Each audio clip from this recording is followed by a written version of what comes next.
believer in the Paracast, the gold standard of paranormal radio. And now, here's Gene Steinberg. Predictably, the reaction to the appearance of Travis Walton on the Paracast was extensive, wide-ranging. Some people felt we didn't ask hard enough questions. One of our listeners even suggested that maybe we colluded with Travis Walton to be nice to him. And I don't know about you, Chris, but I saw the letters you sent me where you communicated with Travis, and it was all about, do you want to come on the show? No promises or representations were made. No, and I think one of the reasons that he agreed to do the show is because he's real excited about this new conference that he's putting together, which he's hoping will be an annual event in Heber, Arizona, where he was allegedly rediscovered after being dropped back by the craft that allegedly took him away for 5 days. And I think it's going to be a really good conference. There's some very good speakers there, and I think that was enough to get him to come on the show. But Travis does not do many radio shows, and I'm sure he's tired of answering the same old questions and telling the same old story over and over again. But to suggest that we struck some sort of softball deal, I think is rather disconcerting. The Paracast is the Paracast. We don't coddle anybody. We don't softball people like has been suggested. I think all our guests are given enough leeway to state their opinions, state their experiences, and then we follow up with what we would like to think are probing, hard-hitting questions. So that's how we do it around here, Gene, and that's not going to change. I think sometimes people just want to just start discussions in forums. So they will look for various reasons. Like, for example, I got an email from somebody, you probably saw the copy, where the person suggested that we deliberately would change the subject rather than let Travis Walton go into detail about something. Now, understand there's a finite amount of time on a radio show to cover the issues.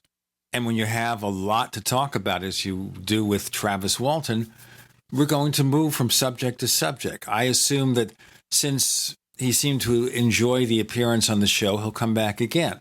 And whatever we didn't cover this time, we'll cover the next time. Let's leave it at that. The other thing, of course, is there are legitimate discussions in areas where maybe he didn't answer the questions as thoroughly as we'd like. So, for example, there's that TV show he went on back in, the 80s or 90s, where they took a lie detector test. And they disclose the results on the TV. It's like a quiz show. Yeah, moment of truth. Well, I would think that they'd look for any excuse not to give somebody $100,000.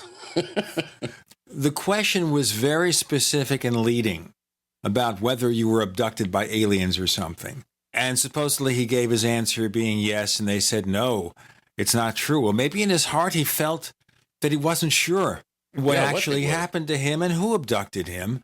So therefore, it would sound like a lie. But normally a lie detector test, you don't do that. You don't ask a leading question like that. You do a baseline to get a sense of what information and what his reactions are to answers that are obviously true or false.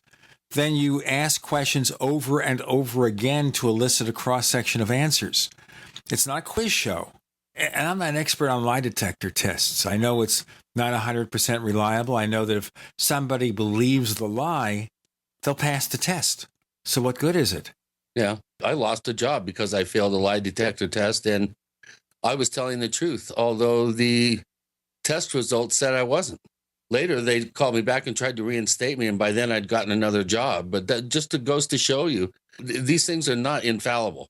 You know, he's passed so many of them over the years that I think it's almost a moot point. It really doesn't, at this point in time, I'm not really sure, what good is constantly trying to ascertain a person's, truthfulness when they've been saying the same thing for almost 40 years. His story has never wavered. The stories of the others have never wavered. Nobody has ever come forward with information or any sort of insinuation that they knew that it was a hoax because of X. So you have to look at these things, I think, with circumspection. And I really, I feel that it does it does our guests a disservice if we go in and hammer on them and dog them and really make them feel uncomfortable. I think very few times have I seen that that's effective on the show. We want Travis back as a guest. I don't think we softballed him. We asked tough questions. We asked questions that many of the questions that our listeners posted at forum.theparacast.com. And short of that, I mean, I want to move on here. We've got some really good shows coming up here in the next few weeks. We've really been on a roll, and I'm really, really happy to announce that the show is just taking off with leaps and bounds. We're getting some very, very good quality guests here. You want to give our listeners a hint of future guests other than the one that's going to be with us today? Well, we have Chris Auerbach, who I've been trying to get for several years since the book that he co-wrote with Jacques Vallée, Wonders in the Sky, came out about 3 or 4 years ago. And Chris is an incredibly talented and gifted researcher. He lives in Spain.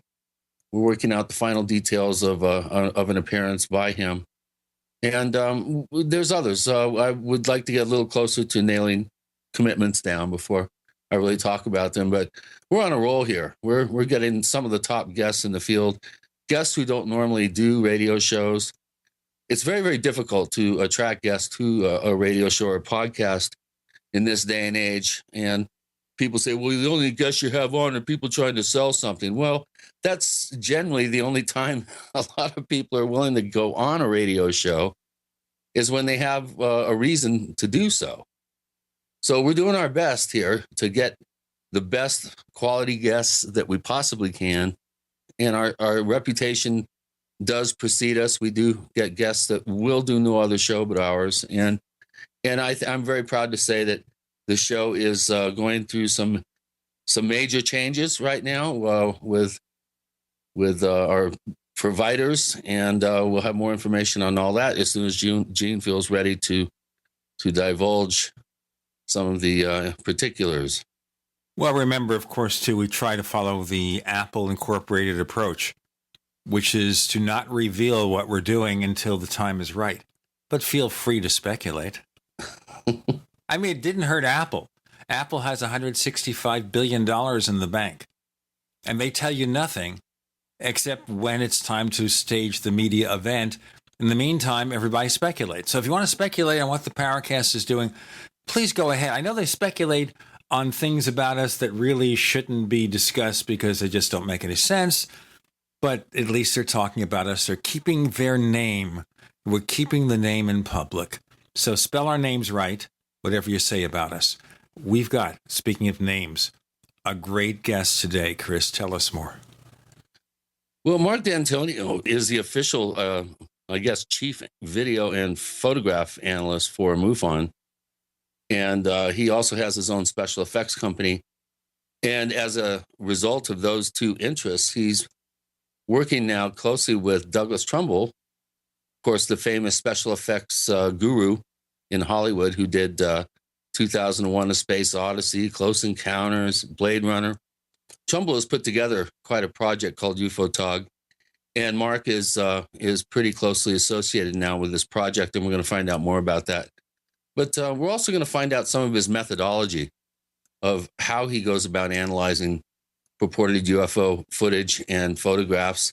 And we're going to talk about the difficulties now in this digital age of actually determining authenticity. So I'm really looking forward to today's show. I think it's going to be very informational, and we're going to learn a lot. We sure will. Marc Dantonio coming this week. In case you haven't heard, we've got a free copy of Chris O'Brien's book, Secrets of the Mysterious Valley, to give away. All you do is go to theparacast.com, and sign up for our weekly newsletter. With Gene and Chris, you're in The Paracast. So here's what happened. I was placing an order online. The site went down. It took hours before it returned, but I'd already placed the order with another company. If your site goes down, you could lose business. And if you have a business or personal site, you'll want to know it's easy to run and it will stay online. At iWeb, your site is hosted on one of the most reliable networks in the world. Talk to a sales rep at iWeb.com. Use the promo code TechNightOwl for a special discount. First came Attack of the Rockoids, and it was a critically acclaimed success. And now there's The Coming of the Protectors. A former military intelligence man is contacted by a space woman in a dream that turns out to be a nightmare because evil forces on her distant planet are planning to conquer the Earth. This is gripping science fiction of the classic kind. Attack of the Rockoids and The Coming of the Protectors. Find out more at rockoids.com. That's Rockoids, ROCKOIDS.com. Mike Stenerson from Midas Resources. At no time in history have precious metals been more important, certainly not in my 22 years in the industry. The dollar has lost over 90% of its value in the last 60 years. No fiat currency has ever survived the government printing presses. Ours is not immune. The time is now to be proactive. 1-800-686-2237, extension 116. Anything tied to the dollar is at risk. CDs, annuities, 401ks, IRAs, stocks, bonds, you name it, so decide. Do you want to leave a legacy of wealth or debt for your family? The choice is yours. Call me at 1-800-686-2237, extension 116. That's 1-800-686-2237, extension 116. Be proactive, not reactive. Call 1-800-686-2237, extension 116.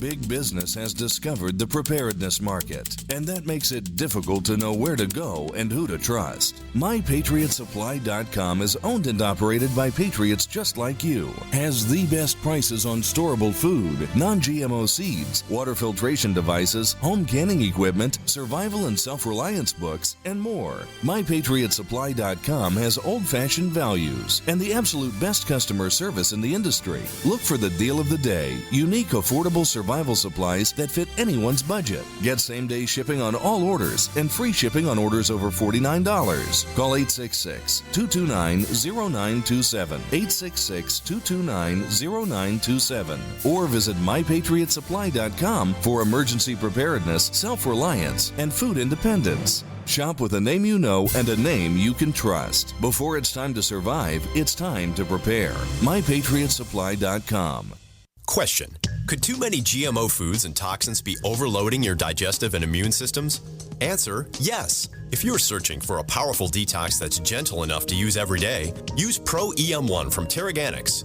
Pro EM1 is a powerful liquid probiotic that uses good bacteria to suppress pathogens and gently eliminate toxins from your body. A healthy digestive system will cleanse and remove toxins, support weight loss, improve absorption of food nutrients, and aid in controlling yeast and other infections. Pro EM1 is made with only non-GMO and certified organic ingredients, has no preservatives, and is dairy, soy, wheat, and gluten-free. Pro EM1 is the key to your digestive health. Order Pro EM1 Daily Probiotic Cleanse at Terraganics.com, spelled Terraganix.com, or call toll-free 866-369-3678. That's 866-369-3678. Also available through Amazon Prime. Pro EM1 from Terraganics. Life's getting better.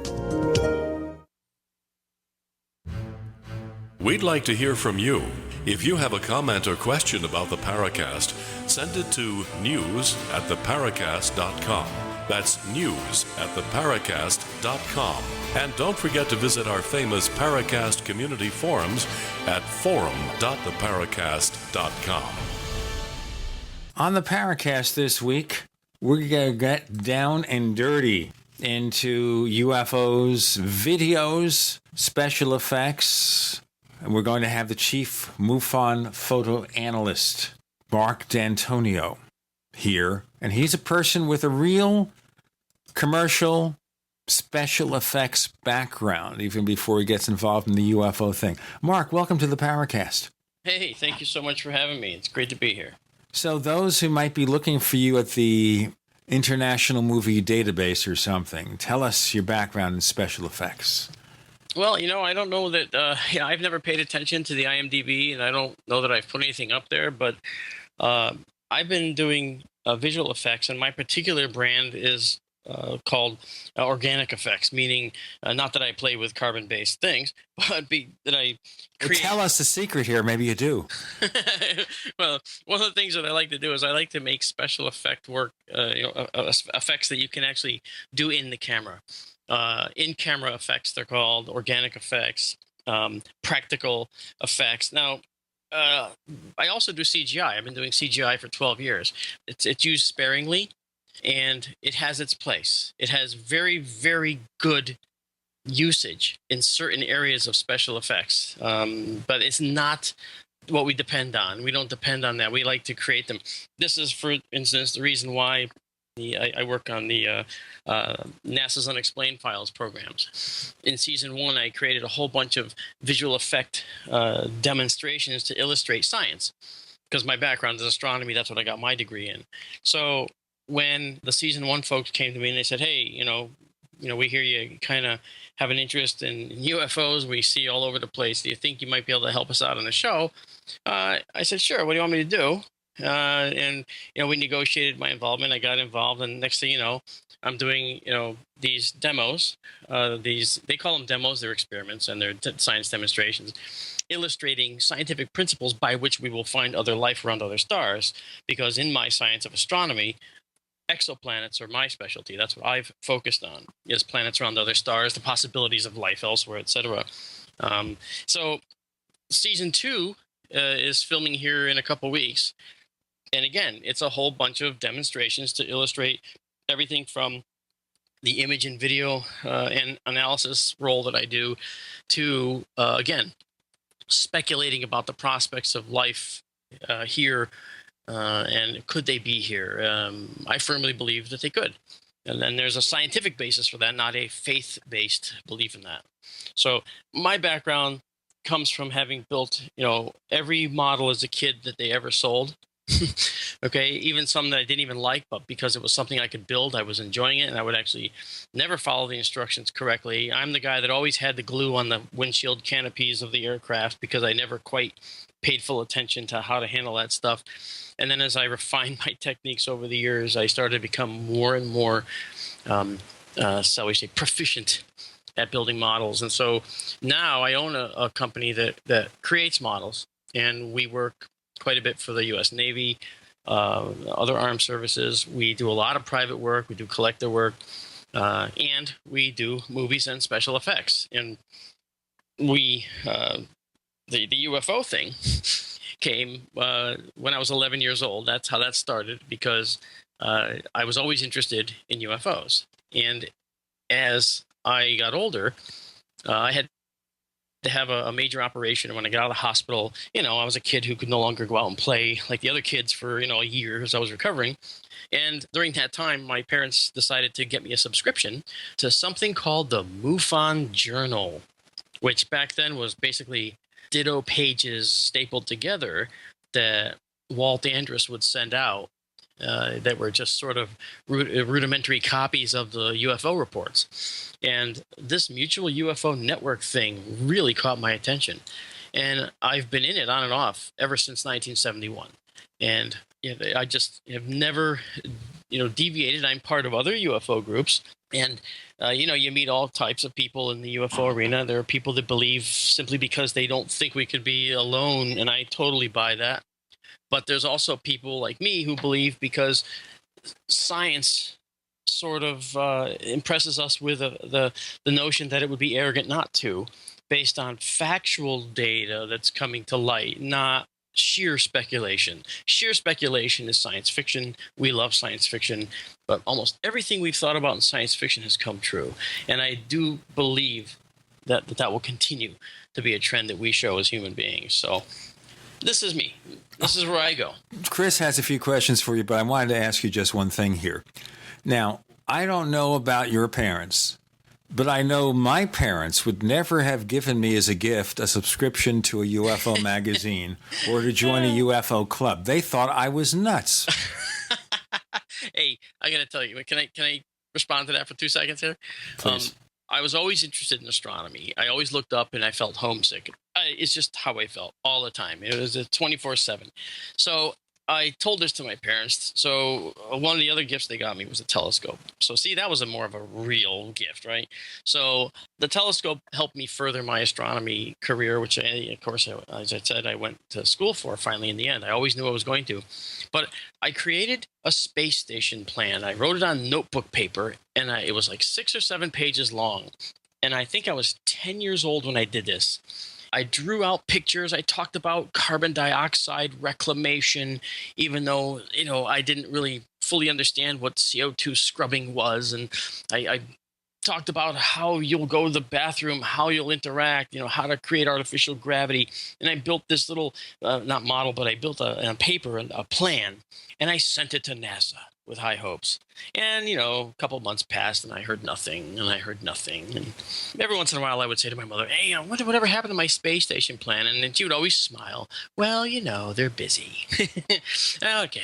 So I waited a little longer.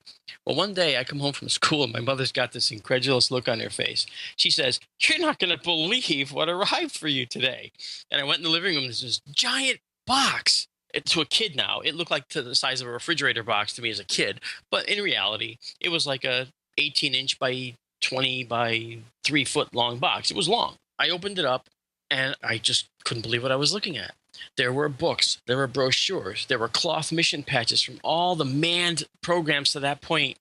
There were all kinds of interesting things. There were some models in there of spacecraft that I could build. And I was like incredulous, like, where did this come from? And I asked my parents, did you buy this? No, it showed up. And when I looked on the top, there was my space station plan with a note from the scientist at NASA who reviewed it. Every single page had little check marks and words like, hey, good suggestion, good idea, blah, blah, blah. At the end, he wrote a little note and then included it as a letter. It was from a guy whose name was Bert Lee, Gentry Lee, who's currently the head of the Robotics Space Directorate at JPL. That man is the reason I went fully invested into astronomy. I talked to Gentry sometime a couple of years ago and reminded him of the story, and we vowed to keep in contact. I think he would just be he's a marvelous resource and a tremendous guy. It'll be not so tremendous if we don't do our break right now. Marc Dantonio is with Gene and Chris. You're in the Paracast.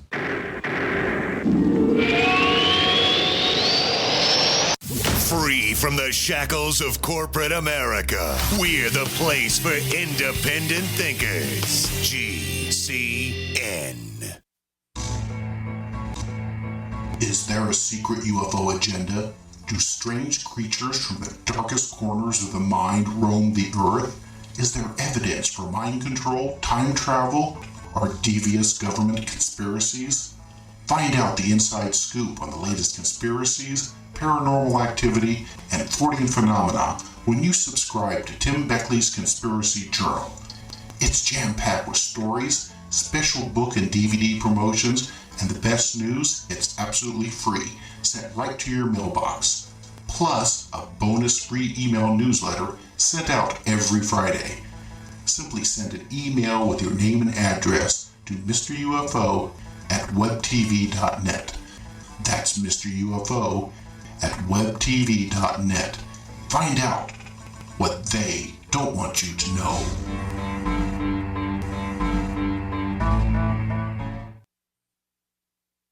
Stress, like many conditions in a fast-paced society, is at epidemic proportions, and one of the most effective ways to support your body during periods of excessive stress is by replacing the nutrients expended during that time. De-stress contains large amounts of B-complex vitamins, in addition to vitamin C, magnesium, and valerian root extract. For more information on this and other great products, contact Lady Talk Live at 855-333-5239. Majestic Earth's Beyond Tangy Tangerine contains no artificial sweeteners or preservatives and is glycemic friendly. This easy dissolving powder contains plant-derived minerals, vitamins, amino acids, and 115 fruits and vegetables. I can't think of anything better for you. For more information on this and other great products, contact Lady Talk Live at 855-333-5239. That's 855-333-LADY.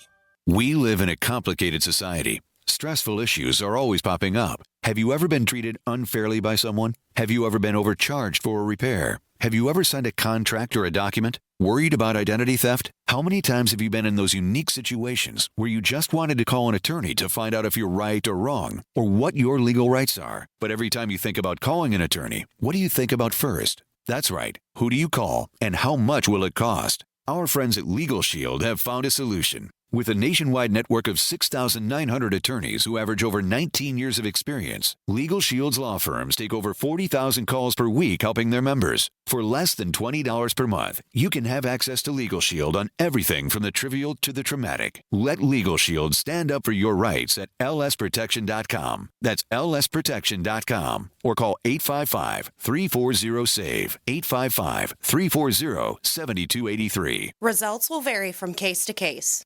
The Genesis Communications Network is one of America's premier broadcasters of captivating talk radio. We thank you for listening. Now, just imagine, there are thousands of people who are just as passionate about radio as you are. But what you may not realize is how easy and affordable it is to advertise with us. Radio commercials for your business could be heard on hundreds of radio stations across the U.S. every day. We can help you by creating an effective radio advertising campaign for your company. From script writing to producing your commercial, just like the one you're listening to right now. No other network provides the level of customer service we do. When it comes to radio advertising, we are your one-stop shop. And no matter how big or small your business is, we can help. Email us at advertise@gcnlive.com, and an experienced advertising executive will help you take the first step towards driving more customers to your business or website. Advertise@gcnlive.com. Easy, affordable, effective.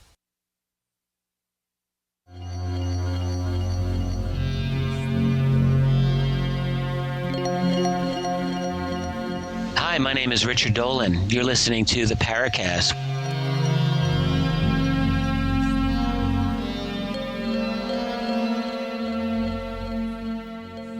Marc Dantonio is our guest this week. He's the chief guy who does the photo analysis and everything over at MUFON. Of course, they don't use titles that elaborate. They're more circumspect, but I'm just having fun with it. Mark, Chris has a couple of questions. It's a follow-up to you. Go ahead. For some of our listeners who aren't aware of the term in-camera effects, could you describe what that is? And correct me if I'm wrong, but we're talking about filming miniatures, creating the illusion of size, for instance, with special effects.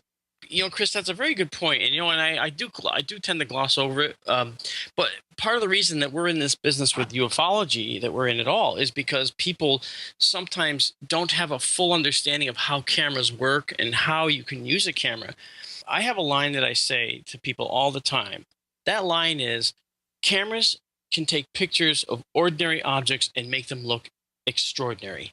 When you do that, that applies to that insect that flew through the frame, that applies to the bird flying through the air that was mistaken for a UFO. Not everything will be a mistake, but we want to weed those out. But anyway, regarding special effects, one of the problems you have, if you look at all the old movies that have all these wonderful special effects and ships on the ocean, you can see that they're models. And seeing that they're models is accomplished by your eye and your brain working together to see that there's something not quite right with the way the water looks. The water doesn't have that fine resolution of spray that you would expect for a ship going through the ocean.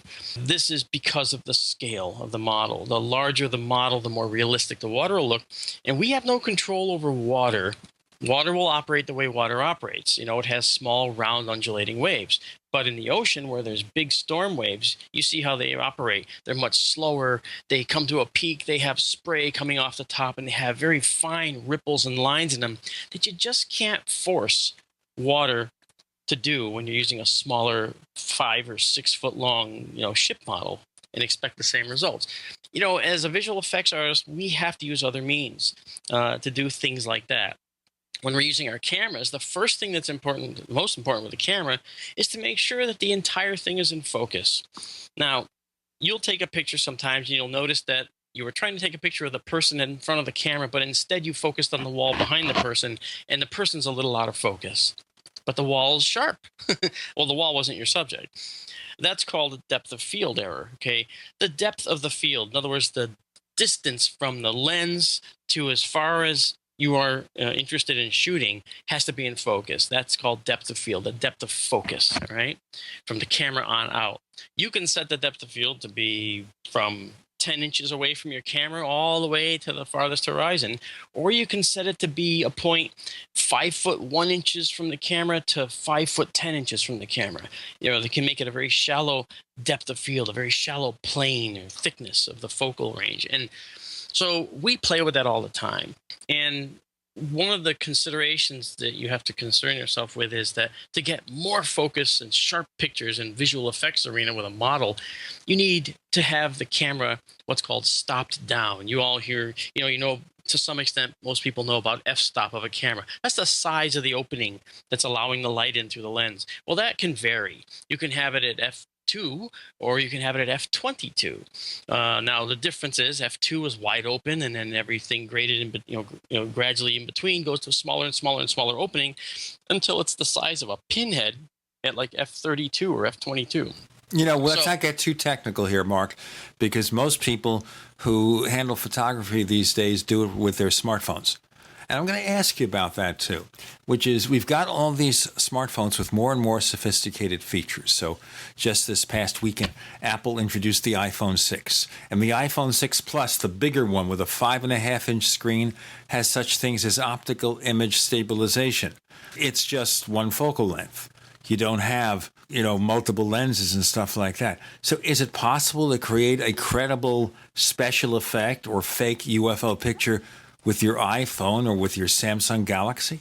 Or with a GoPro camera, which has, 170-degree field. We just premiered a movie in Seattle, Toronto, and Amsterdam this past few months. In fact, Amsterdam was just this past week. And it's called UFOTOG. UFOTOG? UFOTOG, yeah. And we'll explain that if you want. But I don't think I have the stomach for it. Let's go on.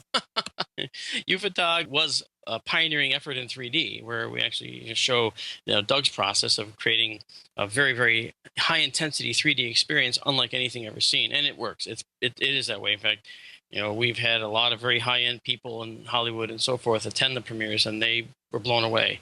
It's a coming technology that's going to be utilized in the movie industry. But that aside, that's a separate thing altogether. The importance that I'm trying to get at is when you look at UFO photos taken with an iPhone or what have you, you have a chance, depending on the tools you have at your disposal, to pretty much make that anything you want.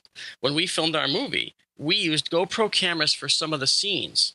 And the way we utilized the GoPro cameras later in the overall footage, even though the GoPros weren't 3D cameras, okay, we still managed to get very high quality, cinema quality delivery of that footage, even though we couldn't shoot it that way at the time. So there are ways to manipulate footage, no matter what you take it with. So let me just say that's the first point. The iPhone 6 with multi-megapixel cameras are beautiful, and I think that could you create a credible visual effect with a phone? Absolutely.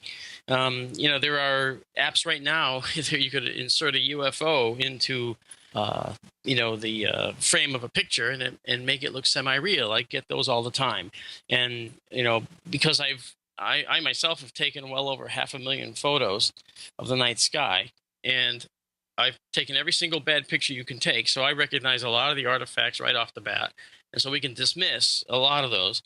The UFO applications, I studied all the various kinds of fake UFOs in these apps, and now I can recognize those because you can't change them too much, and so you can recognize them easily. So those we can dismiss pretty quickly. But the phones themselves have the ability to allow you to do some really interesting things. There are programs and apps you can download that actually allow you to add special effects to your footage or to your image, and to even edit them. And this is something that we all have to contend with as investigators in the UFO arena. That kind of leads us to a question from one of our listeners who posted at forum.theparacast.com, where our listeners can ask questions of our guests. And Team Sheep Squatch, as he calls himself. I can't get over that name, Chris. That has got to be the best name of anybody in the forum. And you complained about UFOTOG? Oh, you should see some of the names of our listeners online here. But he's asking a very similar question to what Gene posed. But he wants to know what kind of advice you could give folks that have sophisticated camera phones.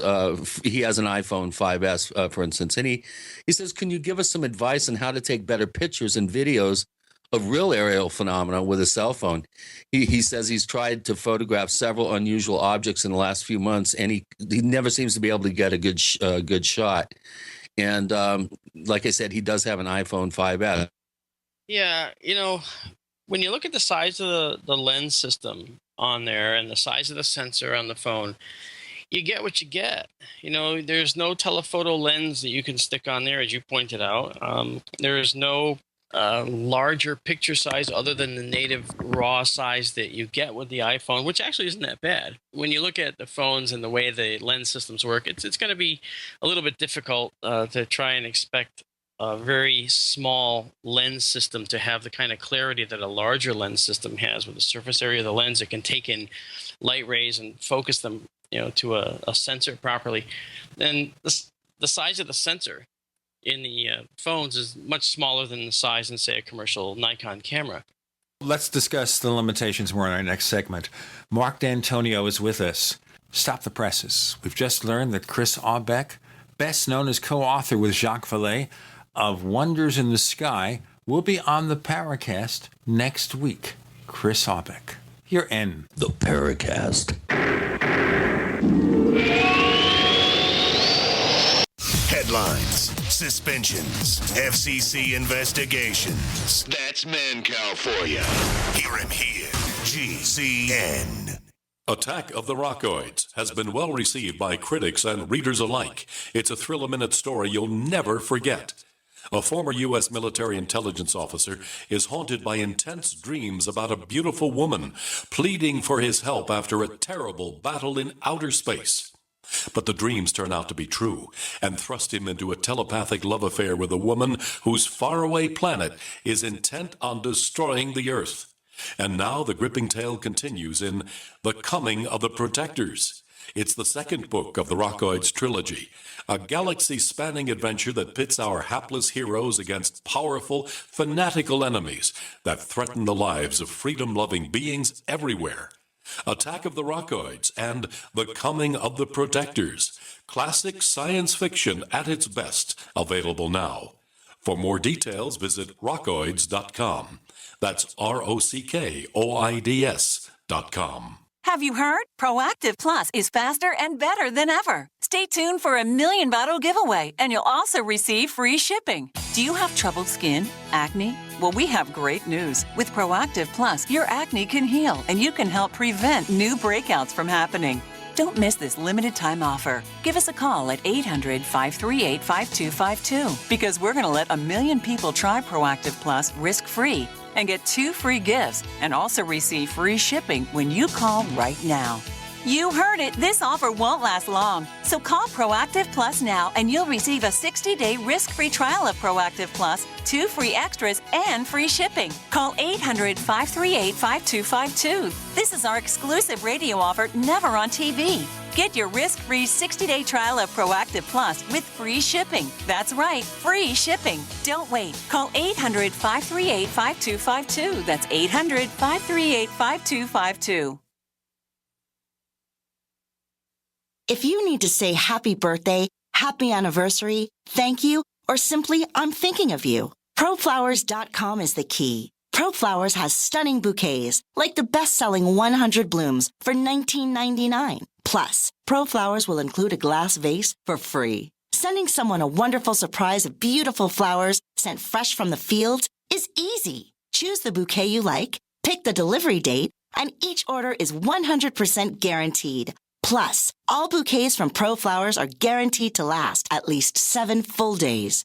Beautiful, fragrant flowers, picked fresh and sent to your loved one for lasting enjoyment. To get this incredible savings and send someone 100 gorgeous blooms with a free vase for $19.99, go to proflowers.com. Click the blue microphone in the top right corner and enter code PLOW. That's proflowers.com. Click the mic and enter code PLOW. I will never forget the day my son Jeremy told me he hated me and slammed the door in my face. I'm behavioral therapist Janet Lehman. Behavior problems can turn the child you love and your life into a nightmare. That's why my husband James and I created the Total Transformation, the step-by-step program that shows you how to fix the worst behavior problems and get your child to respect and listen to you again. No matter what the behavior, defiance, backtalk, angry outbursts, disrespect, we can help you stop it. Now you can get the Total Transformation for free. All you need to do is get the program and let us know how it works for you. You can keep it forever for free. Limited number of free programs available. Call now. 1-888-912-1595. 1-888-912-1595. That's 1-888-912-1595. 1-888-912-1595.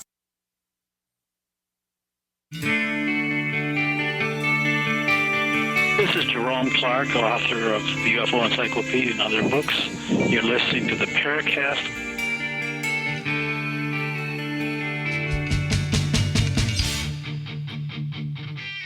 Marc Dantonio, who does photo analysis for MUFON, lots of commercial special effects experience. We're talking about the limitations of your iPhone, your Android, your Nokia Lumia. And I think they're taking away Nokia, so it'll just be Lumia. Don't ask me to explain all this.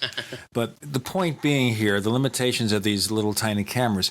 But I think one of the arguments people make, Marc Dantonio, is that if so many people have these smartphones, we're talking about hundreds of millions of people out there, all around the world have these gadgets, the cameras are getting better and better, especially on the high-end products. So why aren't people getting more pictures of UFOs? My feeling is that the big reason is that when they have these devices, they're looking down and texting or something, and they're not looking up to see anything. They're looking at their thumbs. You're exactly right. And that's precisely where I was going to go with the answer, is that when you talk to someone and you say, what a beautiful starry night it is, then they look up and go, wow. That gives you the answer right there. People are earthbound. They look down, they look horizontally. They very rarely look up unless something draws their attention, like a sound, an airplane or whatever. Especially if you live in Manhattan. Especially if you're right. But the truth is that most people don't look up. It's like people who say, I don't believe those airline pilots who say they see UFOs. How come the passengers didn't see any? Have you ever, as I have, observed the passengers on an airliner with the express purpose of documenting the statistical amount of time that passengers are actually looking out the window? First of all, for the windows that are open, believe it or not, a full 20% of those windows are closed because people aren't looking out the windows. They're shutting them to take a nap or to sleep. But the majority of the people are looking at publications or their phones in airplane mode or working on a laptop. The window is now a secondary item. It used to be the primary viewing port to the world in a plane, and it was spectacular. But it's old news now. Yeah. I'm the only one staring out the window all the time, and your angle of view is really tiny. So you don't even see. You can't see up over the plane. You can't see down below the plane. You only have a very, very narrow cone out of each window. So I don't have any issue with people saying that, there were the pilots saying that they've seen things, because I'm sure they could see things that we'll never see out the windows. I just think when you say that you're seeing things out the windows, I think of that Twilight Zone episode with William Shatner. Yes. Where he sees this creature out there, and he's freaking out, and nobody else sees the creature hanging out on the wing. Right, until the pilot at the end sees the whole engine torn apart underneath, and goes, wasn't that, was that Devil on the Wing or something like that? I can't remember the name of the episode. This is before Shatner overacted on Star Trek. He was overacting on Twilight Zone. He was, and I'll tell you why. Because he can. Before Chris's question, the rumor of the day, before Chris asks a question, they will reunite William Shatner and Leonard Nimoy in a cameo in Star Trek 3. Chris. I must interject here, Mark, that probably some of the most amazing, incredible footage I've ever seen has been shot out airliner windows with a film camera, not a video camera, including one sequence that was shot over Mexico, where an object, trufo, if you will, either the gravitational field or the magnetic field. I'm not sure. It's probably a gravity field. Optically collapses the horizon in the distance, and the amount of science that you can do with those few frames off that movie is just off the charts. And the gentleman who took that footage, Ray Stanford, has 3 sets of footage taken with a Super 8 millimeter camera out airliner windows, and some of the analysis work that he's done on these photographs, I really strongly suggest that you get up to speed with some of the work that he's doing. But we have a bunch of questions, and I want to get a kind of a sense of how you sort of relate to the whole subject of UFOs. And okay, when it comes to analyzing photos and videos, one of our posters, Psychedelic Alchemist, wants to know how you go about separating the wheat from the chaff when it comes to photos and videos of UFOs. What is your methodology? Well, there's first of all, my approach is a scientific approach where I take the approach that is the following, and people call me a debunker for this, and I'm certainly not. I'm a believer. I've had a terrifying experience of my own that I certainly can't explain and that I live with every day. And we'll ask you to explain that experience after you answer Chris's question. But the methodology that I use is I endeavor to try to explain an object in terms of something that might be, as I said before, an ordinary object captured in an extraordinary way. This methodology works very well to try and weed out the mistaken objects from potential real objects. My goal is to not be able to solve one of these mysteries. That's my goal. And I'm disappointed every time I do. Now, the question is, when I look at a photo and I see a blur, there's a whole bunch of things that go through your mind, okay? But when I see a photo taken at night where the flash went off, I use a different approach. And it's like almost every single scenario has a different approach required, okay? And I'll tell you why. When the flash goes off, a whole set of parameters and a whole set of things happen that you have to pay attention to. Things that are instantaneously illuminated by a flash become important. Whereas when you just have a exposure, someone took a cool storm cloud and there's this really cool looking streaked blur that they didn't see when they took the picture, that is a different approach. That is a regular photo. So you don't care about instantaneously lit things. You care about things that are actually dragged out and blurred in a short time exposure, okay? So when you look at, say, that streak in the sky, to rebuild that streak as a bird takes some effort. But it takes experimentation. And one of the things that I do nowadays, and I've been doing it now for about a year, is when I see a UFO photograph or video that I can't, readily explain without sounding like I'm saying, say, it's a trick of light and shadow or something, I recreate it so that I can actually, and this is my methodology, so I can actually show why I believe it's what it is. Instead of just saying what I believe it's what it is, I show them why. And this is in part because I don't want people to think that I'm just debunking things. I want them to see that I'm not doing that, but I'm actually doing experimentation. And when I have the time, I will do this. There was a disc at a Cotulla, Texas oil field, and I saw this disc, and to me, it looked like, the security camera took a time exposure, a 2-second or 1-second exposure, and that looks like a car that was caught on the video with its blinker on, going through the field. And I was immediately harassed for that until I recreated it. And I took my truck up to a parking lot at night, and I did the exact same thing, and I reproduced exactly what that disc looked like using my truck. So then people went silent because they realized, well, okay, there it is right in front of you. So main methodology is that there is no particular methodology based on a scenario or based on all scenarios, but it's specific to each. But the most important thing is I try to recreate it. And that is something that really, really helps. That's how I explained the NASA tether incident for a National Geographic show. I actually recreated the NASA tether incident in the studio. And we went right through, did everything, showed how all those things occurred, show how they weren't really large UFOs. In fact, 90 miles away, there were small out-of-focus particles in the foreground. And when I showed it, you can't argue with what you see with your own eyes, and so it's tough sometimes, but recreating it actually makes the difference. In this age of CG and digital effects that are very accessible and coming down in price, weekly, it seems. Yeah. It's getting more and more easier. Actually, it's getting easier for people to come up with some what appear to the amateur, I think, to be fairly impressive UFOs. But real UFOs don't look like the Billy Meyer wedding cake, the famous wedding cake shot, or the Adamski shot with the three sawed in half golf ping pong balls underneath. Well, you see, what happened here is Adamski was a big fan of ping pong balls, and he imagined that E.T.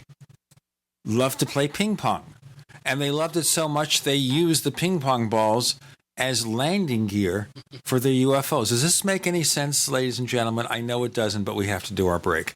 Marc Dantonio is the chief analyst of photos and videos for MUFON, the Mutual UFO Network. A lot of ground to cover, and maybe you'll learn after this how not to fake a UFO photo and how to capture the picture of one if you do see something strange. With Gene and with Chris, you're in the Paracast. We are the premier independent talk radio network, the Genesis Communications Network, GCN. Next to water and food, you need a safe, storable fuel supply for your preparedness needs. Spare fuel is the answer. Spare fuel can be used in any gas-powered vehicle or generator. Spare fuel is perfect for any unforeseen out-of-gas emergencies. Unlike gasoline, spare fuel is safe to store with your other supplies, and it can be stored for many years. Go to GetSpareFuel.com for special pricing. That's GetSpareFuel.com. Hi, this is Ted Anderson. Have you ever wondered why banks, stockbrokers, investment advisors won't talk about gold IRAs? They've been available since 1986, yet the financial industry won't recognize the value of gold for your retirement. Gold has outperformed paper investments, yet no word about IRAs. If you would like to have gold for your retirement, call 800-686-2237. Don't get left behind by rising inflation and low returns. Call 800-686-2237. Secure your future and call 1-800-686-2237. At 30dayfoodsupply.com, you can now purchase a one-of-a-kind product not available anywhere else. A meatless burger dry mix in 4 delicious flavors. With our new Oregon Trail Foods vegan burgers, all you do is add water and fry. They need no refrigeration. They're packaged in Mylar bags with an oxygen absorber for a long shelf life. They're non-GMO. They're gluten, soy, nut, and chemical-free, but they're loaded with flavor. And a good source of carbs and protein, yet low in sodium. Flavors include Italian, spicy Mexican, 6 vegetable, and black bean olive.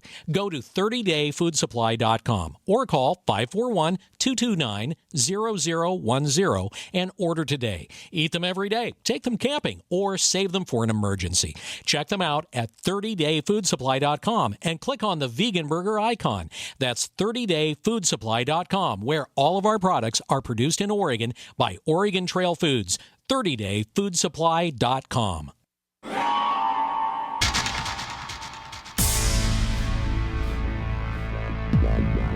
Welcome back to the Paracast, the gold standard of paranormal radio. And now, here's Gene Steinberg.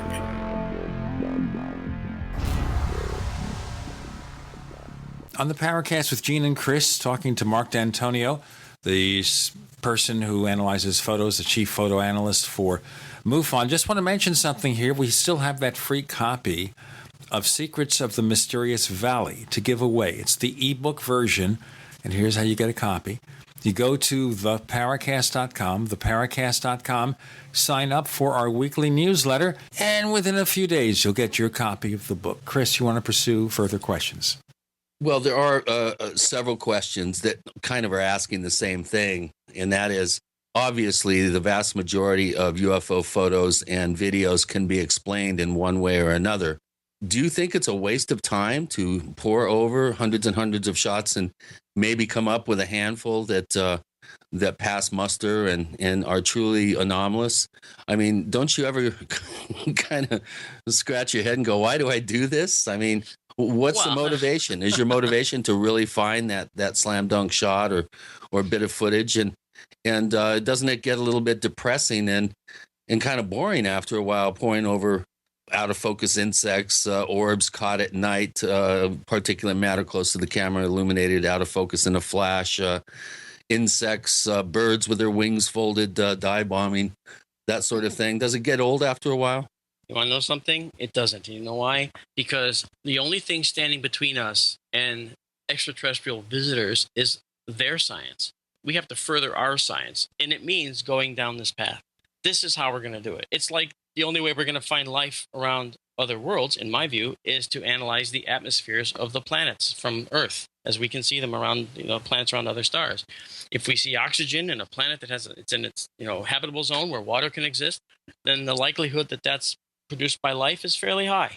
We have to walk a path before we can get to that end point where we actually have some confidence and we can actually see potentially alien life.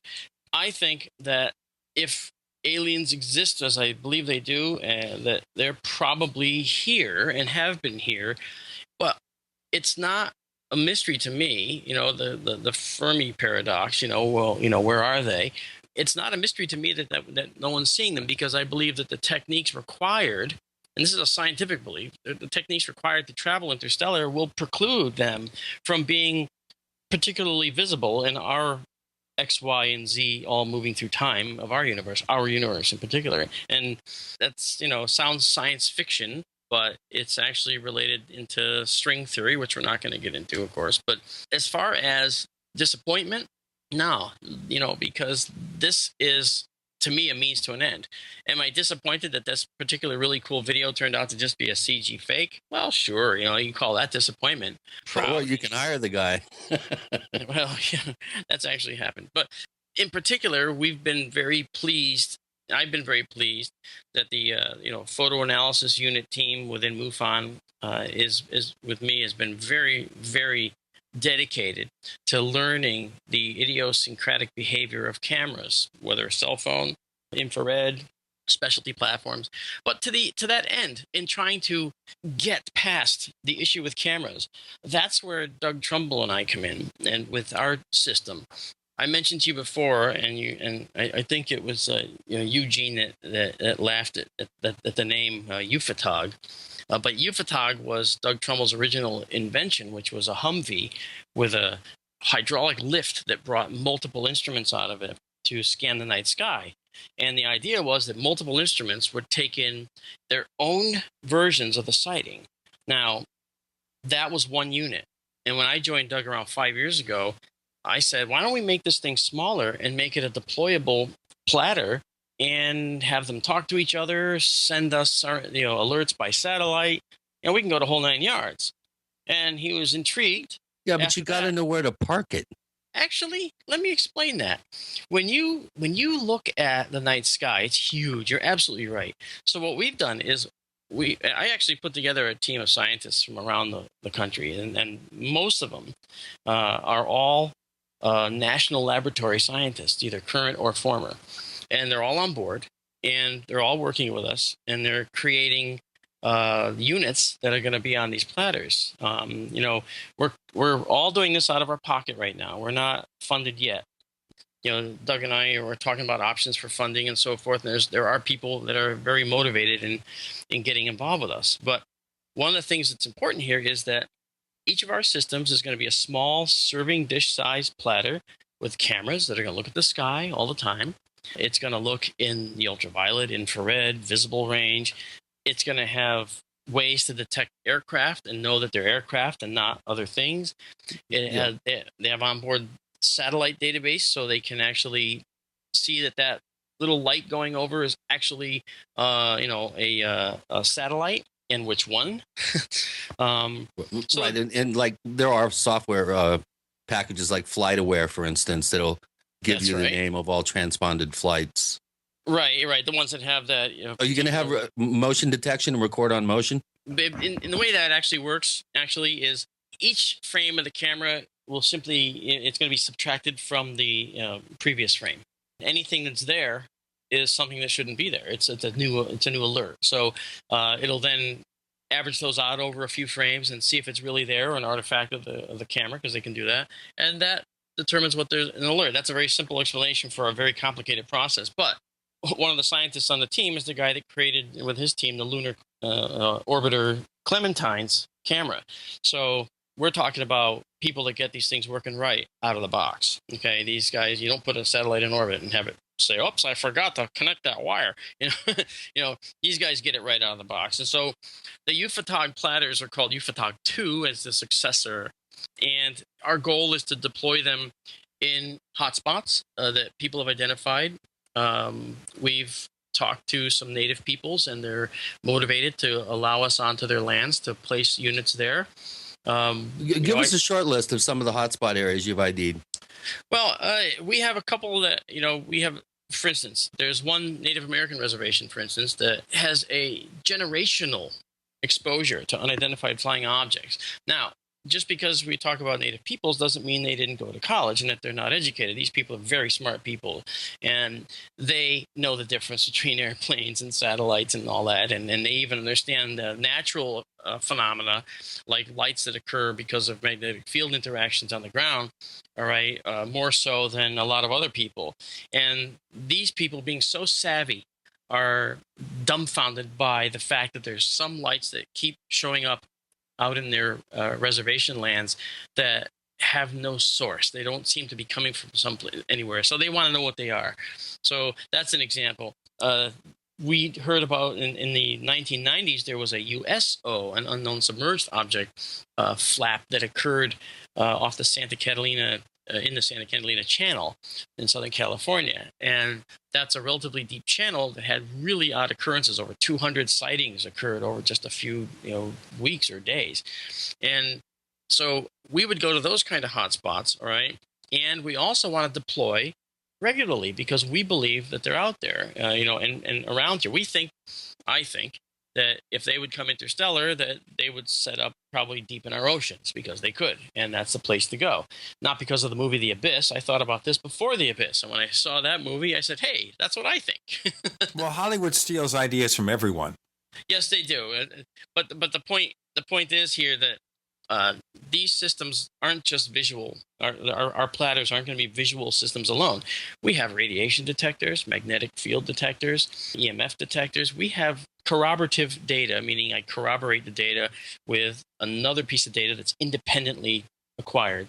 If we have a visual object come into our field and we see it, oh, look, there's a little thing flying into the field. Then we see the magnetic anomaly detector now says, whoa, the magnetic field is shifting now. And then we see that the EMF, the electricity and static charge in the area is now increasing radically. That's important. One thing is corroborating it. It's either you have multiple data points to one sighting rather than just a strange light that would just be dismissed, say, as a satellite or possibly an airplane. And that's always the problem with a lot of the photos we see. Could be anything. Marc Dantonio does this sort of thing for a living in terms of special effects and analysis, and also works with MUFON. With Gene and Chris, you're in the Paracast.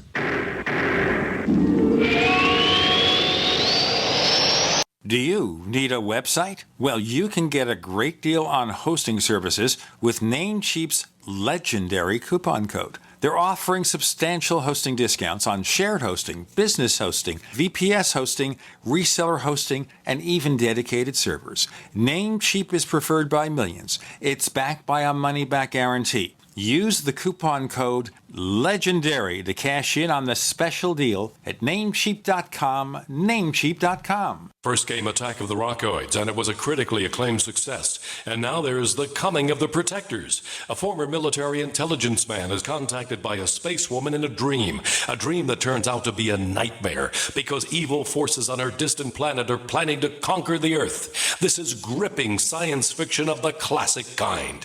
Attack of the Rockoids and The Coming of the Protectors. Find out more at rockoids.com. That's Rockoids, ROCKOIDS.com. Gold isn't for you? Ted Anderson, president of Midas Resources, one of the world's premier gold and precious metal investing firms. I get it. You wouldn't buy gold if you believed that the government is doing a great job, that the Fed will stop handing out trillions of dollars like bailout candy, that Social Security would be there for you. That's not what's happening. You might even pass on gold if the stimulus package wouldn't fuel inflation, or that the dollar wouldn't lose value, or that your retirement would be secure. If all looks rosy to you, then now is not the time to buy gold. For the realist, there have never been more sobering reasons to diversify with gold. Since 2001, the U.S. dollar index has tanked 30% while gold has risen 300%. Right now, savvy investors are adding gold to their portfolios. You should too. Find out what they know. Call us and I'll send you 10 reasons why gold will do very well, free. 800-686-2237. 800-686-2237. That's 800-686-2237. What good is a Big Berkey water filter? We get that question a lot here at BigBerkeyWaterFilters.com, and in a word, the answer is protection. Protection from water main breaks, E. coli contamination, environmental chemical spills, pesticide runoff, chlorine taste and smell, and all forms of fluoride. Plus, Big Berkey water filters are the original gravity water filter system and most trusted on the market for a reason. Tested by multiple independent NSF EPA certified labs, they are the gold standard in water purification. At only 1.7 cents a gallon, a single set of filters can last for 5 to 10 years. That means big savings. Big Berkey, the one that's powerful enough to purify stagnant pond water. Get a Big Berkey today at BigBerkeyWaterFilters.com. GCN listeners receive 5% off all ceramic filter systems. Visit our website or call 1-877-99-BERKEY. That's 877-99-BERKEY. Big Berkey Water Filters, for the love of clean water. Is your money manager giving you safety and security? Wouldn't you like to make your money work harder for you? Then you should consider joining philsgang.com, where thousands of individual investors have successfully profited. This year, I'm up 60% on my portfolio. Following your system has been fantastic. I've been with you for about a month and a half now, and I'm already up 7%.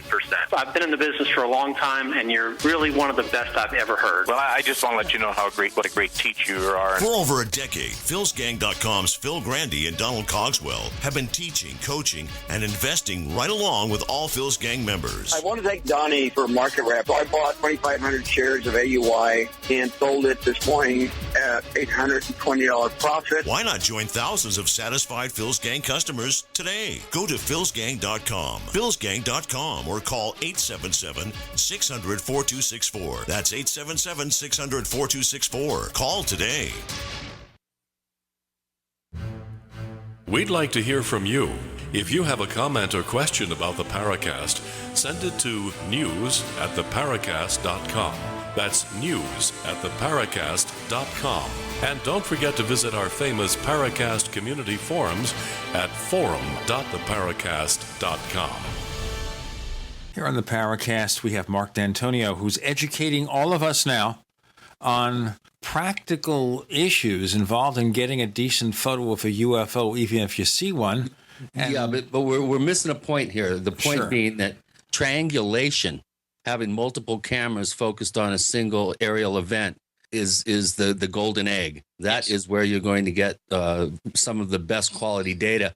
I love the idea of having magnetic field detectors, EMF, even radar would be pretty nice to have as well. And we talked about it. It's too expensive to implement on the first phase. Yeah, there's marine radar units that you can have on a robotic platform that go out to 40 miles. And with a certain amount of dampening, you can actually have that have a very narrow window, which would be tied to the to the actual location of the object. I'm involved in a project called the San Luis Valley Camera Project, where we're going to be putting cameras on cell towers and mountaintops, and we're working with a software designer to attempt to, design, detect motion, and then motion tracking software based on the Real Shot Manager platform, so that we can get triangulated data.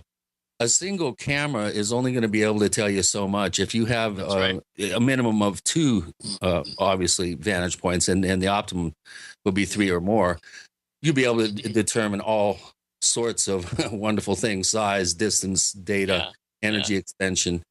I'm sorry, Chris, in the last segment when we talked about our units, I was talking about a singular unit, but you didn't ask me how we're planning on deploying them. And I've done presentations around the country discussing our deployment methodology, and we call them triads. We deploy them in equilateral triangles, one at each point. Yeah, exactly. Exactly. And we need to have corroborative data at each platter location. But we also need the corroborating data between 2 points or 3 points, because we want altitude, speed, distance, all that information. So that, in fact, is the only way that we can reliably say that that's a satellite, and not something that's simulating a satellite at 47,000 feet. See what I mean? So we would have. Well, I've got a really good place for you to deploy one of your first systems. It has one of the highest incidents of UFO sightings per capita. Berkeley. And I personally investigated hundreds and hundreds of sightings during the 90s. There's been a recent upsurge in activity in the last couple months. So we should definitely talk at some point here down the road about possibly dovetailing our efforts. I've got a software engineer who recently retired from Cisco that's helping us, a top-notch guy. He started school at Oxford at 16. Brilliant man.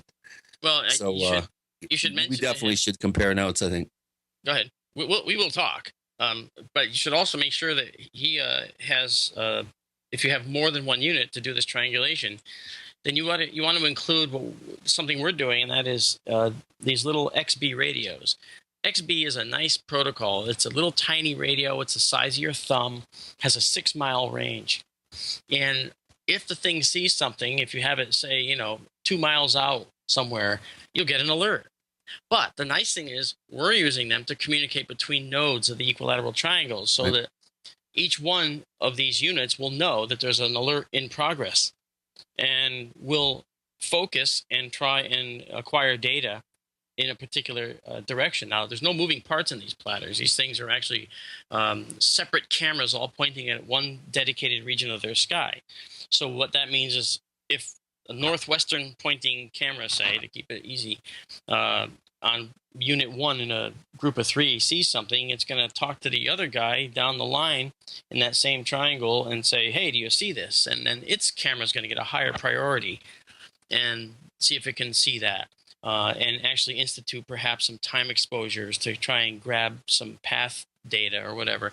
And That's see what a great idea. For longer triangle legs, though, what we've come up with is a system that operates with a surprising amount of resolution over the internet. And the latency issues have been surmounted. And if you're in an area that has internet, there is a way to actually utilize the internet without having latency problems. Interesting. And then the other thing that we do also is we also have a cell antenna on there, because basically there's the equivalent of a track phone included on each unit, so that it can actually phone home, or call us or allow us to dial into it. In phase 2, we're planning on an FTP server on each one of these, so we can actually go get all the information directly once we see an alert. But the question of how we're going to see an alert is interesting, because we're not always going to have cell service. We're not always going to have internet. In fact, we'll have cell service and probably no reasonably fast internet, if it's like only a 4G type situation. So what we're doing, and this already works, is when there's an alert, the platter sends a signal to a GPS satellite. And that GPS satellite alerts us on our smartphones and says, hey, look, I found something. Here's the coordinates. Here's who I am. Here's my ID. Time to go check this out. So yeah, time to fire up the Hummer. That's it, right? Well, and actually, that's part of the reason why we're doing these platters. Actually, is because in some of these sites we want to go to, there's no access. You can't get there by a vehicle, no matter how tough it is. It's only accessible by air, perhaps, or by long, arduous hike. Because we're looking at doing some remote work in order to study the remote areas that have had interesting events going on. Now, that all said, I think it's important to again understand that the GPS solution is off the shelf. We didn't have to invent that. We're building off the SPOT system, which is used by people who sail around the world. It's used by extreme hikers who do remote work. When there was a book I was going to help on volcanoes, and it would have taken us to Papua New Guinea, where we have been, walking up the slopes of volcanoes there. And in order for us to be able to tell people where we were, there's no cell service, there's no internet. We just pushed a button on our waistband, and that little button transmits a pulse to a GPS satellite, which goes to anyone you want and tells them anything you want. So it's a tremendous system, and we're going to modify it for each of our platters to be an alert system. Because it's already built into the GPS protocols. It's great. So this is how, you get signal when you don't have any. And then if people have to go out there and retrieve data manually for the first phase, that's okay. We caught the data. It's on a high-res, card on board in phase 1, Now, let me just ask a couple of questions here, and we have to break in a moment. I think the main question, of course, is this is all predicated on a certain degree of predictability in some areas of UFO sightings, because if you're dealing with events that you can't predict, it's pretty difficult to set things up in advance. Most of the problems we have with UFO photos and movies is the fact that these are unplanned events, and suddenly a person who may not be very trained is forced to try to do the best they can, and regardless of the quality of the camera, it may not be good enough. Let's get to more of this in a moment. We have Marc Dantonio joining Gene and Chris. You're in the Paracast.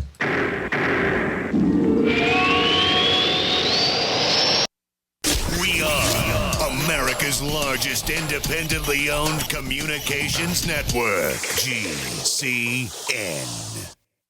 Graphic Converter is the image manipulation tool for the rest of us. It does not use any database. You get full control of all your files. Want to view the images of a folder? Drag it into Graphic Converter, and a powerful browser opens up to show your image files. You could use it for slideshows. You could use it to import images from digital cameras or from scanners. Need to do some image editing? You can do that too in Graphic Converter. Also print catalogs. Convert from so many formats I can't even list them. Download now to see if Graphic Converter is good for you, like 1.5 million other users. Guess what? You could save money when you buy Graphic Converter. Use the coupon code Night Owl. Use the coupon code Night Owl to get a special price for Graphic Converter. Go to lemkesoft.com. That's LEMKE soft.com. lemkesoft.com.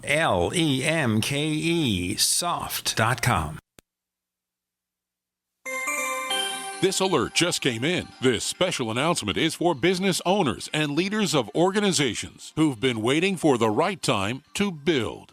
General Steel has made it impossible to wait any longer with rock-bottom prices that could save you thousands. That's right, General Steel, America's leader in pre-engineered structures, is offering buildings at prices you will never see again. Don't miss these prices. A 50 by 100 for $35,000. You heard right, that's 5,000 square feet for $35,000. Manufacturers, if you need a larger building, try a 100 by 100 commercial building for $129,000. You can't afford to rent with these prices. Imagine a 70 by 100-foot church building for under $69,000. With the economy improving and interest rates still at historic lows, you can't afford to wait. So call 866-91-STEEL. Lock in your price now. Call 866-91-STEEL. That's 866-917-8335. The human body is extraordinary.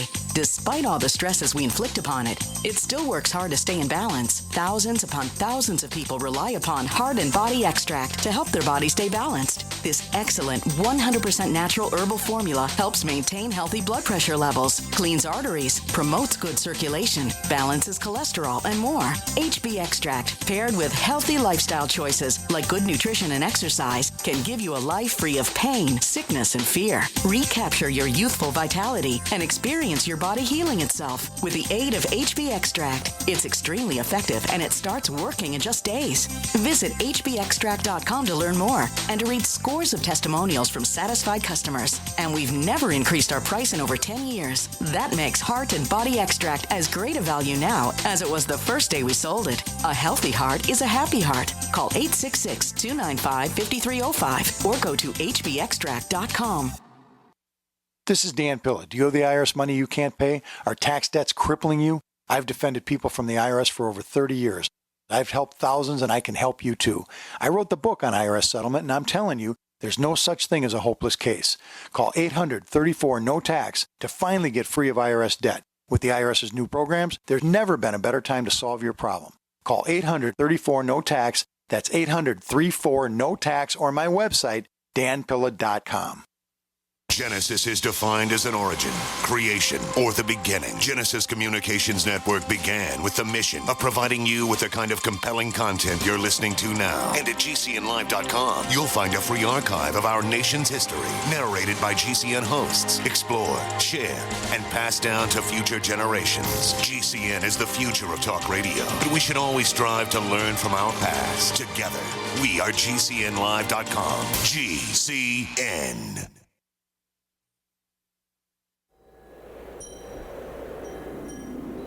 Hello, this is Rosemary Ellen Guiley, and you're listening to the Paracast, the gold standard of paranormal radio.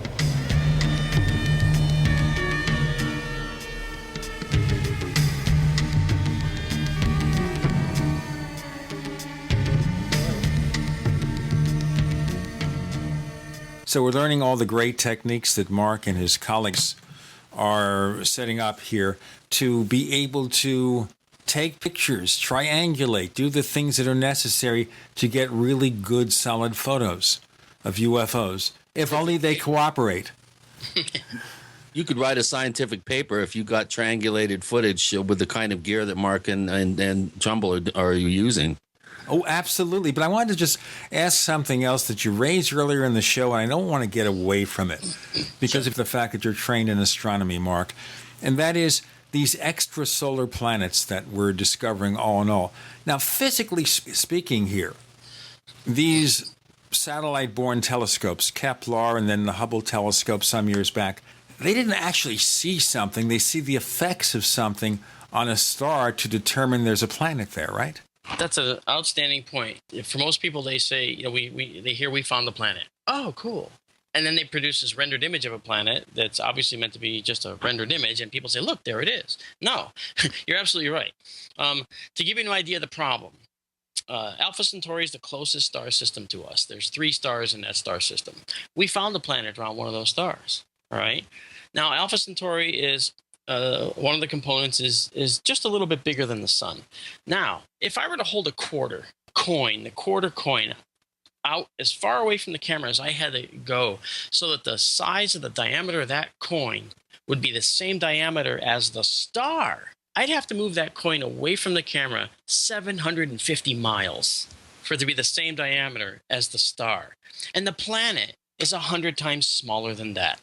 So we can't yet see the disks of stars as big as they are. Only a few. And only through a very special process that we use in order to remove the effects of atmosphere and the effects of turbulence in the interstellar medium. Okay, so that gives you an idea of how difficult it is to see planets. So when you say we see an effect, you're right. We see the change, the minuscule micro change in the light coming from the star because the planet may be crossing in front of it.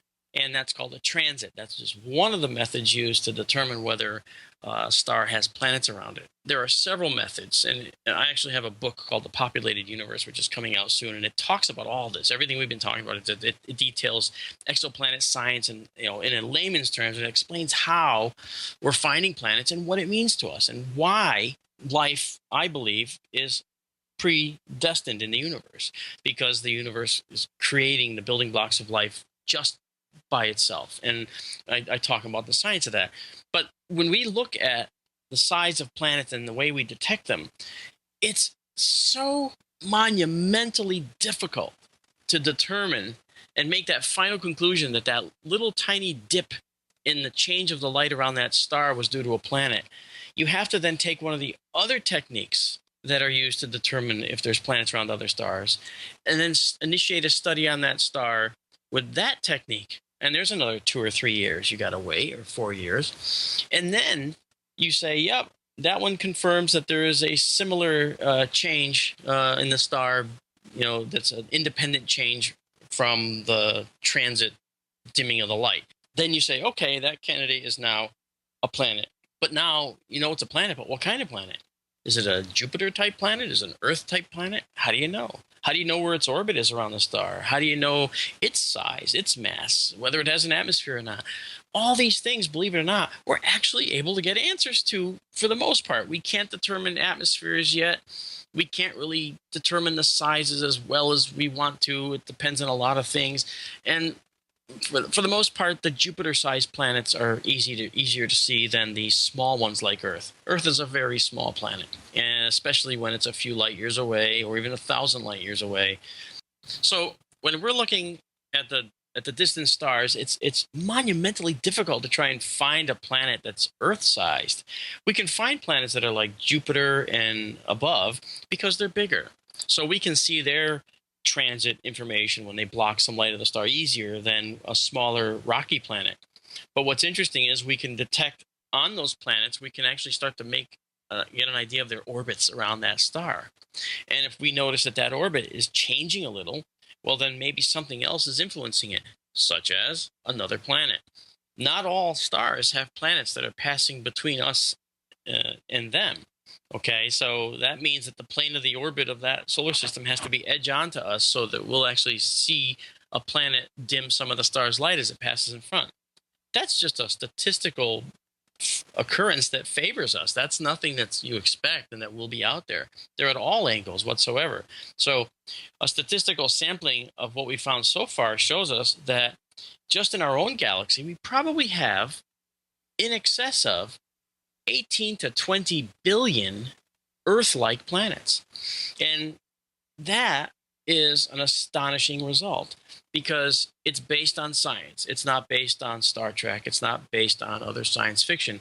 It's based on research in the exoplanet field so far. So as hard as it is to find planets, we are finding them all over the place. And it turns out planets are more plentiful than stars in the universe. Just one question before we get back to the UFO thing, and that is here.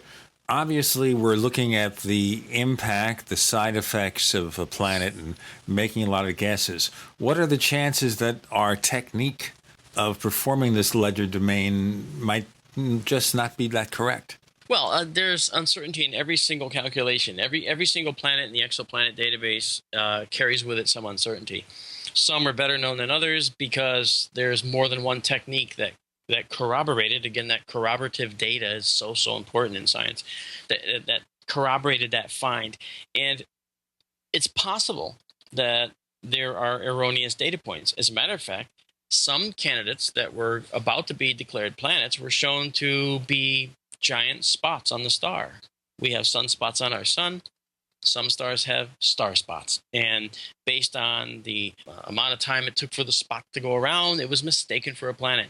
So without an actual visual inspection of a solar system, everything is through inference and through it looks like it's causing A, so B must be because A exists. I mean, it's a strange, convoluted path. But right now, in our database, we have 2,000 confirmed plus planets that are confirmed as real exoplanets. most of those are like Jupiter, but there is a small fraction that's more in the habitable range of the star and could very potentially have water on their surfaces. How will we know? Again, we have to corroborate the data using a different technique that doesn't, that's not impacted by the first. Or just get there, and that's going to be rather difficult. But the theory being, therefore, if there are enough planets and enough potential planets with water in this so-called M or Goldilocks range, then therefore we will find life. And therefore maybe some of those planets have spawned civilizations advanced enough to be spaceborne. And maybe some of those are far enough advanced to have figured a way to travel across the stars, because remember, we're dealing with maybe an intelligent race of beings hundreds or thousands of years ahead of us. So the magic with which they do this is way beyond what we can envision, except, of course, in our science fiction stories. Except what? We do have a hint as to what they may be using, because even though we've only existed for a tiny little sliver of cosmic time relative to another civilization, one of the things we have is we have a good understanding of 4% of our universe. The other 96% still eludes us in terms of, its understanding in the fabric, okay? But 4% of the mechanics of how the universe works is something we know. And even only with that 4%, as we start to look past our current model of physics that determines what we know, as we look past that, we see hints that there might be other propulsion techniques that can take us quicker, faster, farther. For instance, in 1994, Miguel Alcubierre came up with a concept called a warp drive. Let's talk about warp drive briefly, and we'll get back to UFOs after our next segment. We have Marc Dantonio joining Gene and Chris. You're in the Paracast. A little right, a little left, but always independent-minded. The Genesis Communications Network, GCN. First came Attack of the Rockoids, and it was a critically acclaimed success. And now there's The Coming of the Protectors. A former military intelligence man is contacted by a space woman in a dream that turns out to be a nightmare, because evil forces on her distant planet are planning to conquer the Earth. This is gripping science fiction of the classic kind. Attack of the Rockoids and The Coming of the Protectors. Find out more at rockoids.com. That's Rockoids, ROCKOIDS.com.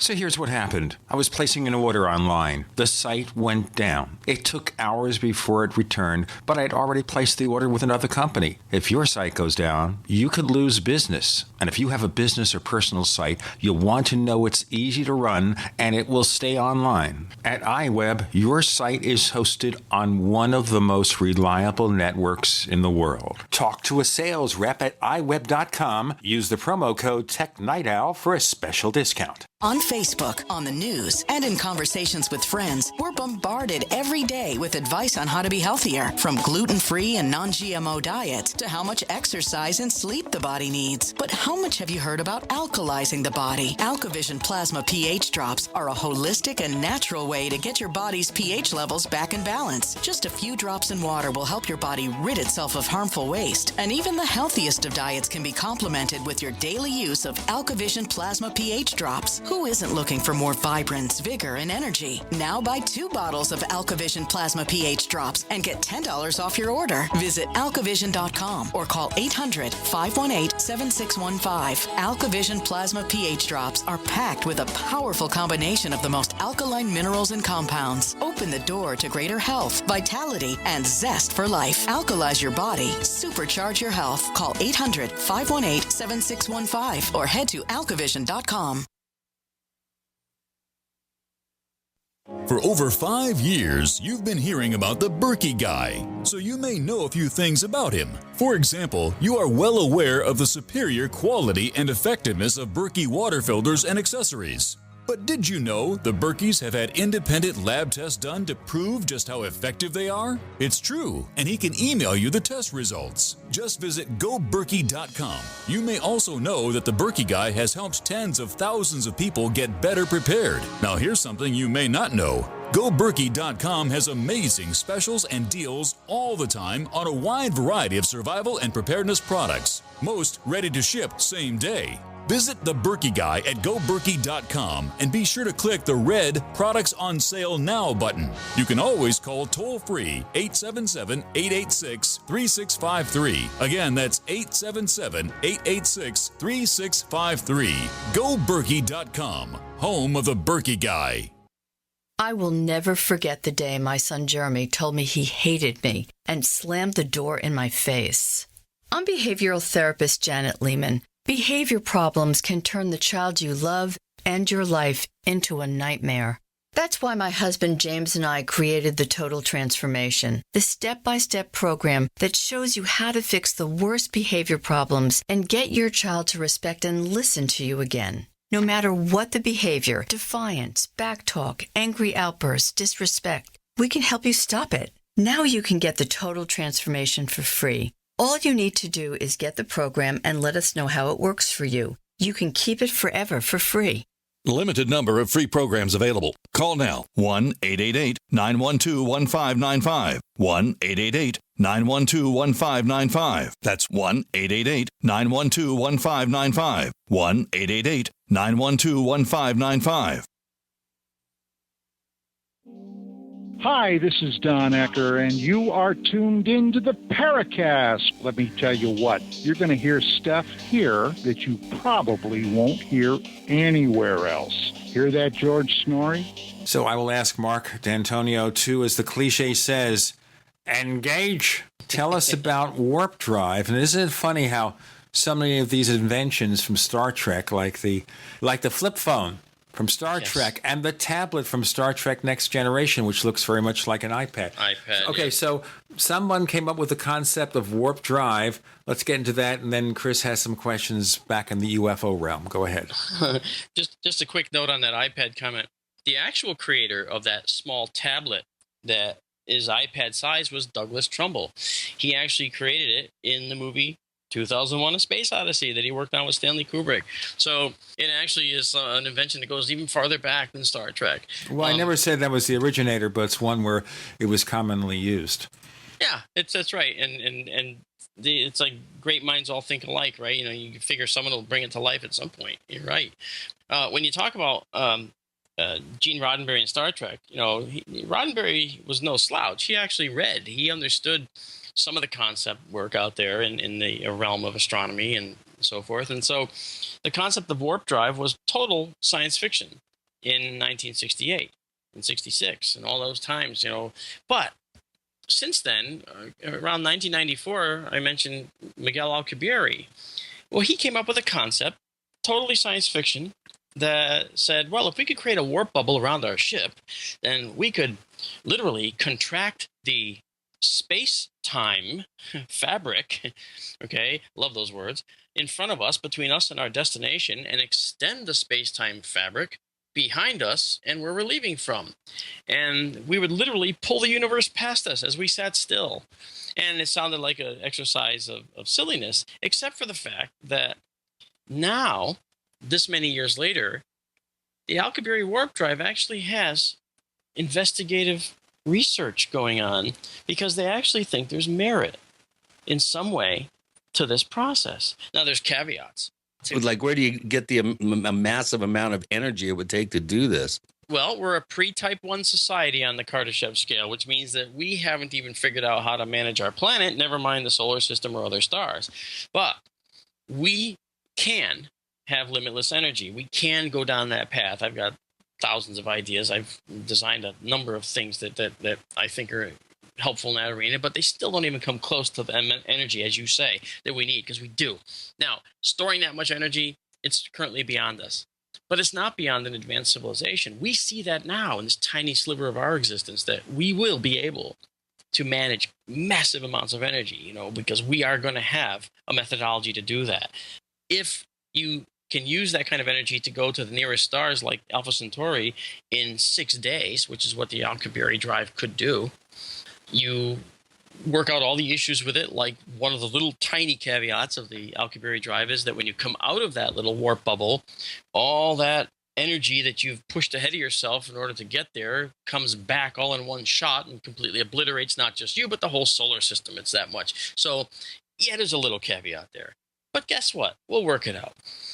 On the next horizon, we see that if string theory is valid, because string theory helps us peek into the other part of that 96% that we can't see of the universe, string theory might offer us the ability to go anywhere in the galaxy in just a few minutes. And that sounds totally like bogus science fiction or silliness.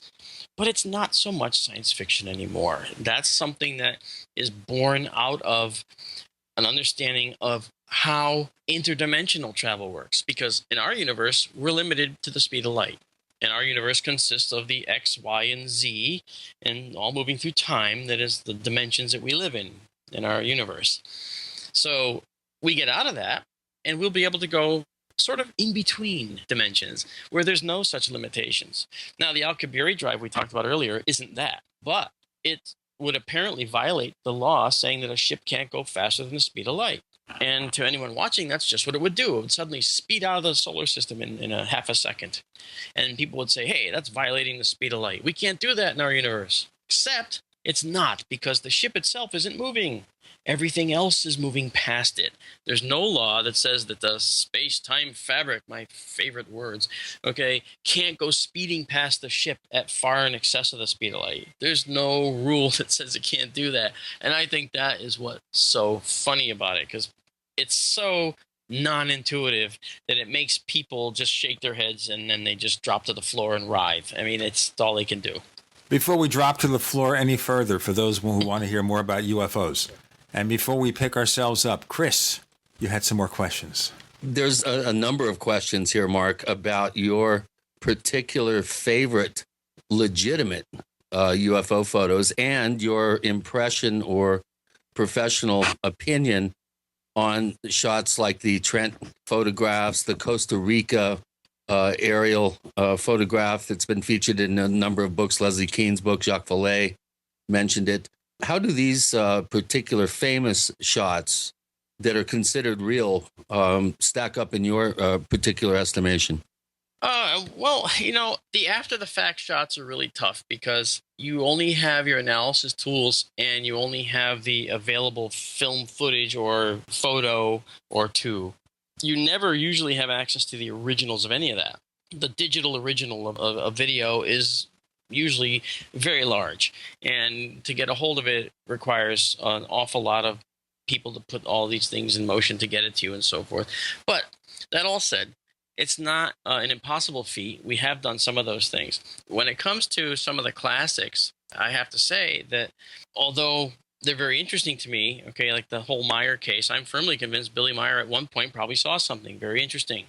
But I think in later years, I guess maybe with waning interest in his work or whatever, people, kind of were turning the other way. So I think that he started to create things like the wedding cake ship, and the bottom of the wedding cake ship is clearly a lid from a storage barrel in a shed, right down to having the little lifting lip that you can see on it. So I have a problem with that, and I know people are going to be angry with me for that, and I can't help it. No, none of our listeners will, except Michael Horn, if he happens to be tuning in.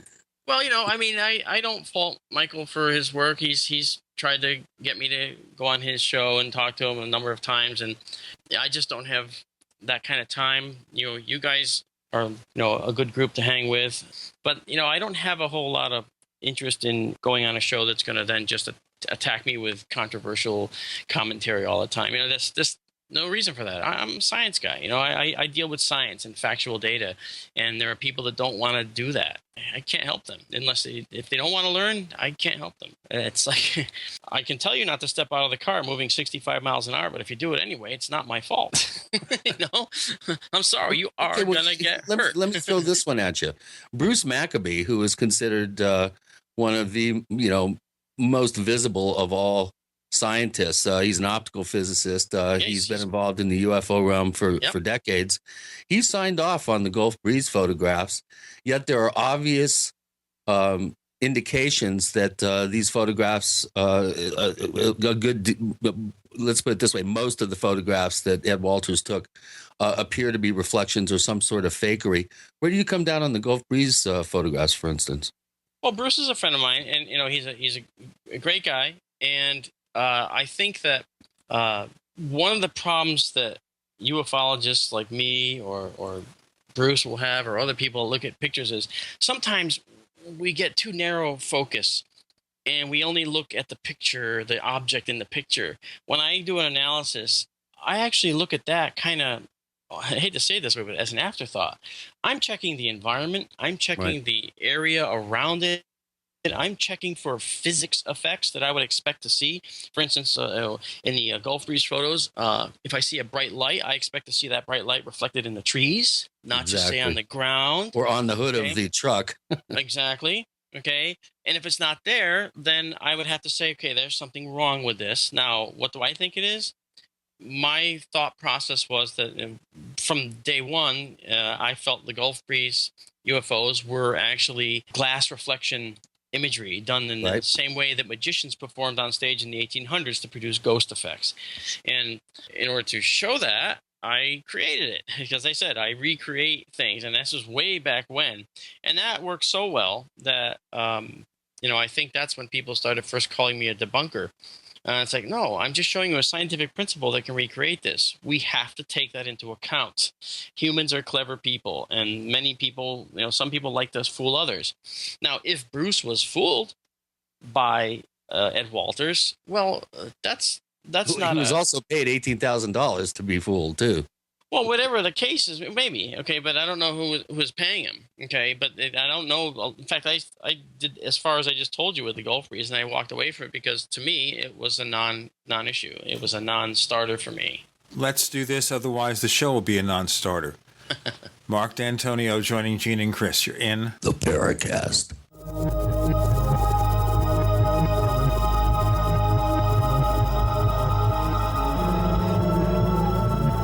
Independently leading the way for the nation. Compelling talk for every political persuasion. We are GCN. Imagine looking in the mirror and, to your surprise, you look 10 years younger. How would it make you feel? Looking younger can be your reality with our breakthrough anti-aging formula that's clinically proven to visibly and dramatically improve wrinkles, lines, and skin tone. Call 1-844-500-0815. That's 1-844-500-0815. Or visit ImagineLookingYounger.com. We the people grow cotton, weave fabric, engrave ink, embed strips and fibers to protect from counterfeit, then carting to a private bank, having it lent back at interest, forcing taxes to service debt. This capitalism, or was Jefferson correct when stating a central bank issuing the public currency is a greater menace to the liberties of the people than a standing army? Hi, Ted Anderson. I'm placing a free silver dollar in a book that explains our monetary system. Call for your copy, 800-686-2237. It's time to understand the system. Call 800-686-2237. That's 800-686-2237. Question: could too many GMO foods and toxins be overloading your digestive and immune systems? Answer: yes. If you're searching for a powerful detox that's gentle enough to use every day, use Pro EM1 from Terraganics. Pro EM1 is a powerful liquid probiotic that uses good bacteria to suppress pathogens and gently eliminate toxins from your body. A healthy digestive system will cleanse and remove toxins, support weight loss, improve absorption of food nutrients, and aid in controlling yeast and other infections. Pro EM1 is made with only non-GMO and certified organic ingredients, has no preservatives, and is dairy, soy, wheat, and gluten-free. Pro EM1 is the key to your digestive health. Order Pro EM1 Daily Probiotic Cleanse at Terraganics.com, spelled Terraganix.com, or call toll-free 866-369-3678. That's 866-369-3678. Also available through Amazon Prime. Pro EM1 from Terraganics. Life's getting better.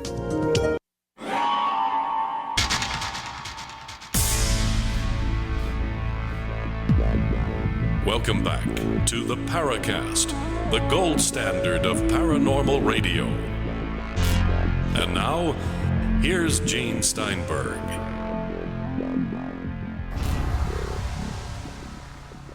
With Gene and with Chris in the Paracast, we've been covering UFO photos, videos, and triangulation set up so that we could really get a full picture of a UFO and get something that's really meaningful rather than just something in the sky, about the possibility of planets out there that might be inhabited and thus potentially might be visiting us. which goes back to the core of the UFO mystery.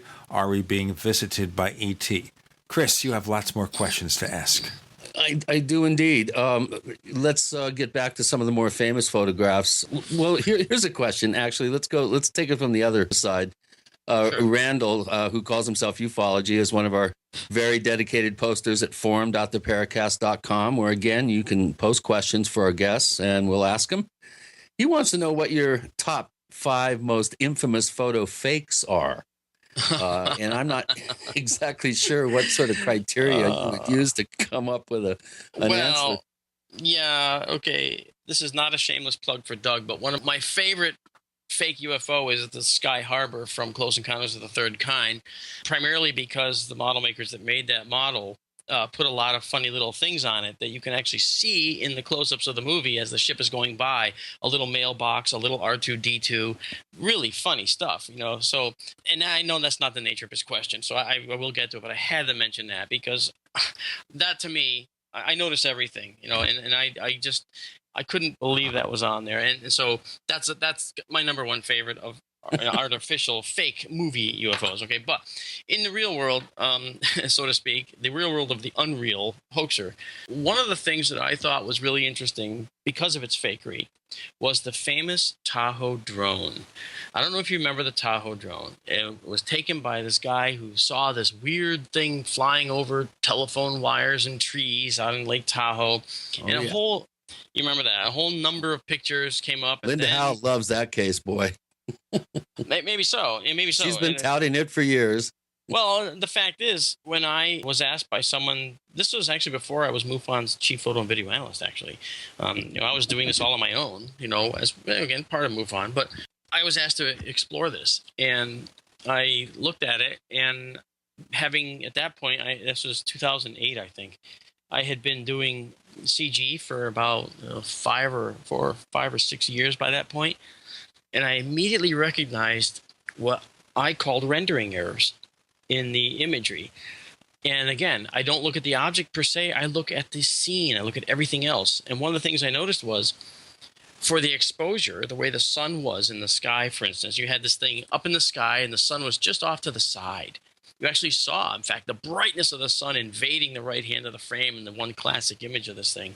The camera, for some reason, still showed the blue sky and all the detail on the shaded side of this object.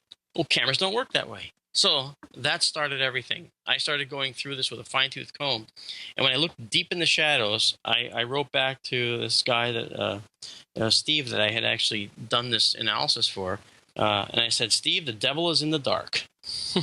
You got to look at the shadows. When you look in the shadows, you see these really fine little donut ring shapes.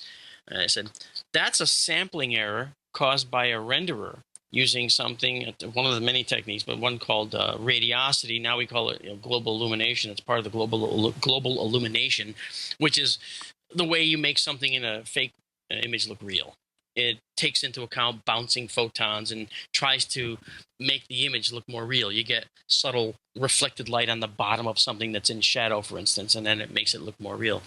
But if you choose to do that without saying that you want to look at a lot of light rays instead of just a few, if you say you're going to just use a few, then you get little artifacts, these little donuts, and they're overlapping donuts. They show that the renderer that's used in the software, the thing that makes this image, actually was making mistakes.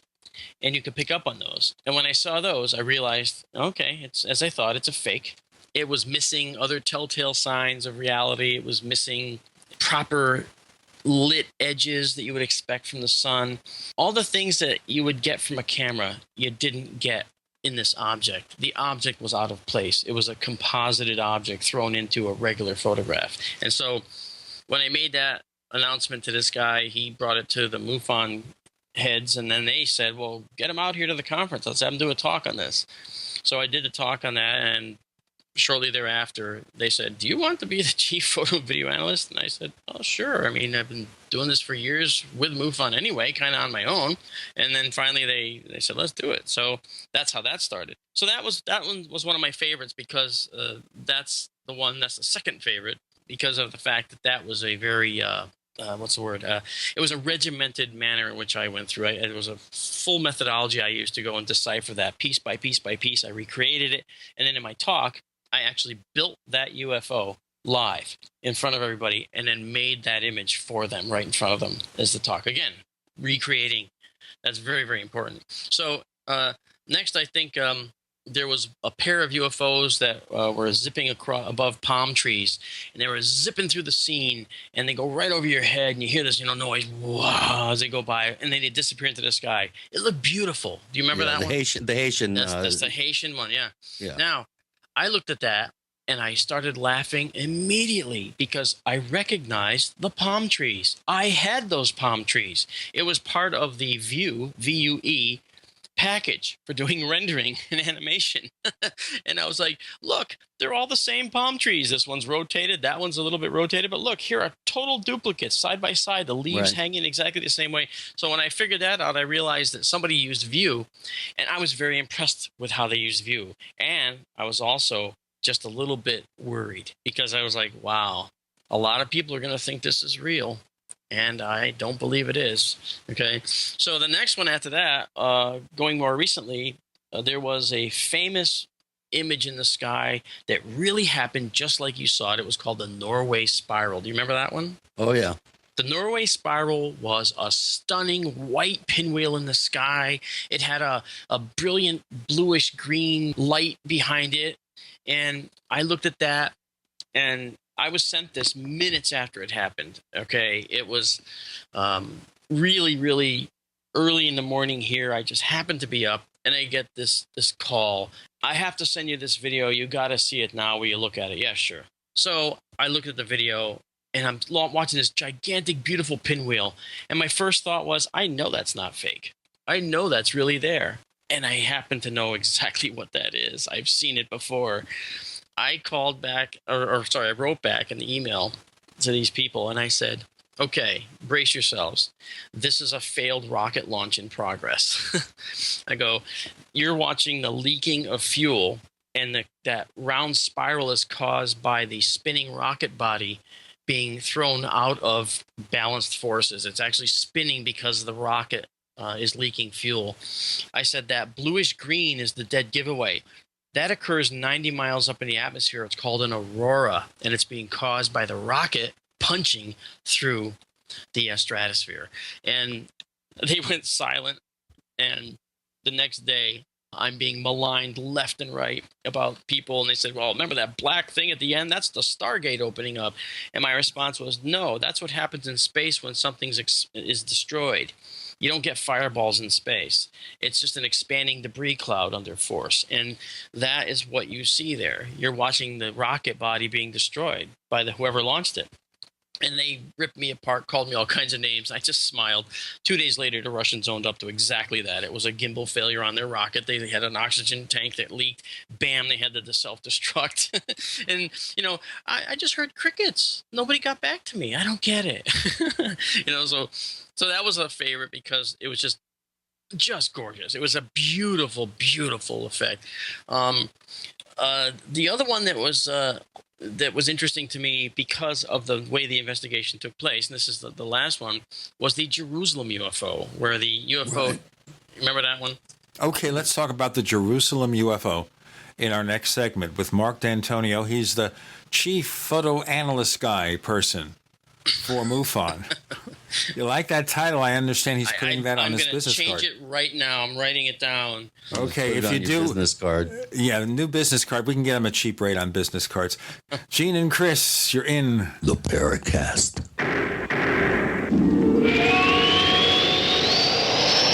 Neighbors, are you tired of dealing with a slow web hosting provider?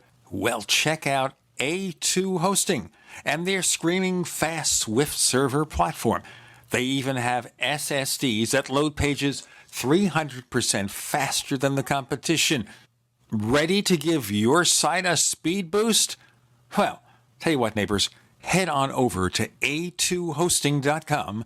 That's A2, that's number 2, a2hosting.com. Check out their Prime hosting account. And get this, neighbors, they're even giving you an exclusive 25% off discount for all our listeners. 25%. And remember, their Guru Crew support team is standing by 24/7, 365 days a year to answer any of your questions. Now, to get the discount, use the coupon code GENE when you check out. Friends, this is Alex Jones for MidasResources.com. For more than 15 years, I have exclusively used Midas Resources for all my precious metal needs. Whether it's bullion or collectibles you're looking for, Midas Resources is simply the best. I own my gold as a hedge against inflation. This Federal Reserve fiat currency could go the way of the Deutschmark and the Weimar Republic anytime. In these historically dangerous times, it makes sense to physically hold gold and silver. Midas already has some of the best deals in the industry. But if you give them a call and mention the radio special, they will give you a list of the day's super specials. Midas brokers are standing by to answer all your questions at 800-686-2237. They also have a lot of informative free literature explaining the opportunities and risk of holding precious metals. They are ready to answer your questions at 800-686-2237. Again, that's 800-686-2237. At 30dayfoodsupply.com, you can now purchase a one-of-a-kind product not available anywhere else. A meatless burger dry mix in 4 delicious flavors. With our new Oregon Trail Foods vegan burgers, all you do is add water and fry. They need no refrigeration. They're packaged in Mylar bags with an oxygen absorber for a long shelf life. They're non-GMO. They're gluten, soy, nut, and chemical-free, but they're loaded with flavor. And a good source of carbs and protein, yet low in sodium. Flavors include Italian, spicy Mexican, 6 vegetable, and black bean olive. Go to 30dayfoodsupply.com or call 541-229-0010 and order today. Eat them every day, take them camping, or save them for an emergency. Check them out at 30dayfoodsupply.com and click on the vegan burger icon. That's 30dayfoodsupply.com, where all of our products are produced in Oregon by Oregon Trail Foods. 30dayfoodsupply.com. Is your money manager giving you safety and security? Wouldn't you like to make your money work harder for you? Then you should consider joining philsgang.com, where thousands of individual investors have successfully profited. This year, I'm up 60% on my portfolio. Following your system has been fantastic. I've been with you for about a month and a half now, and I'm already up 7%.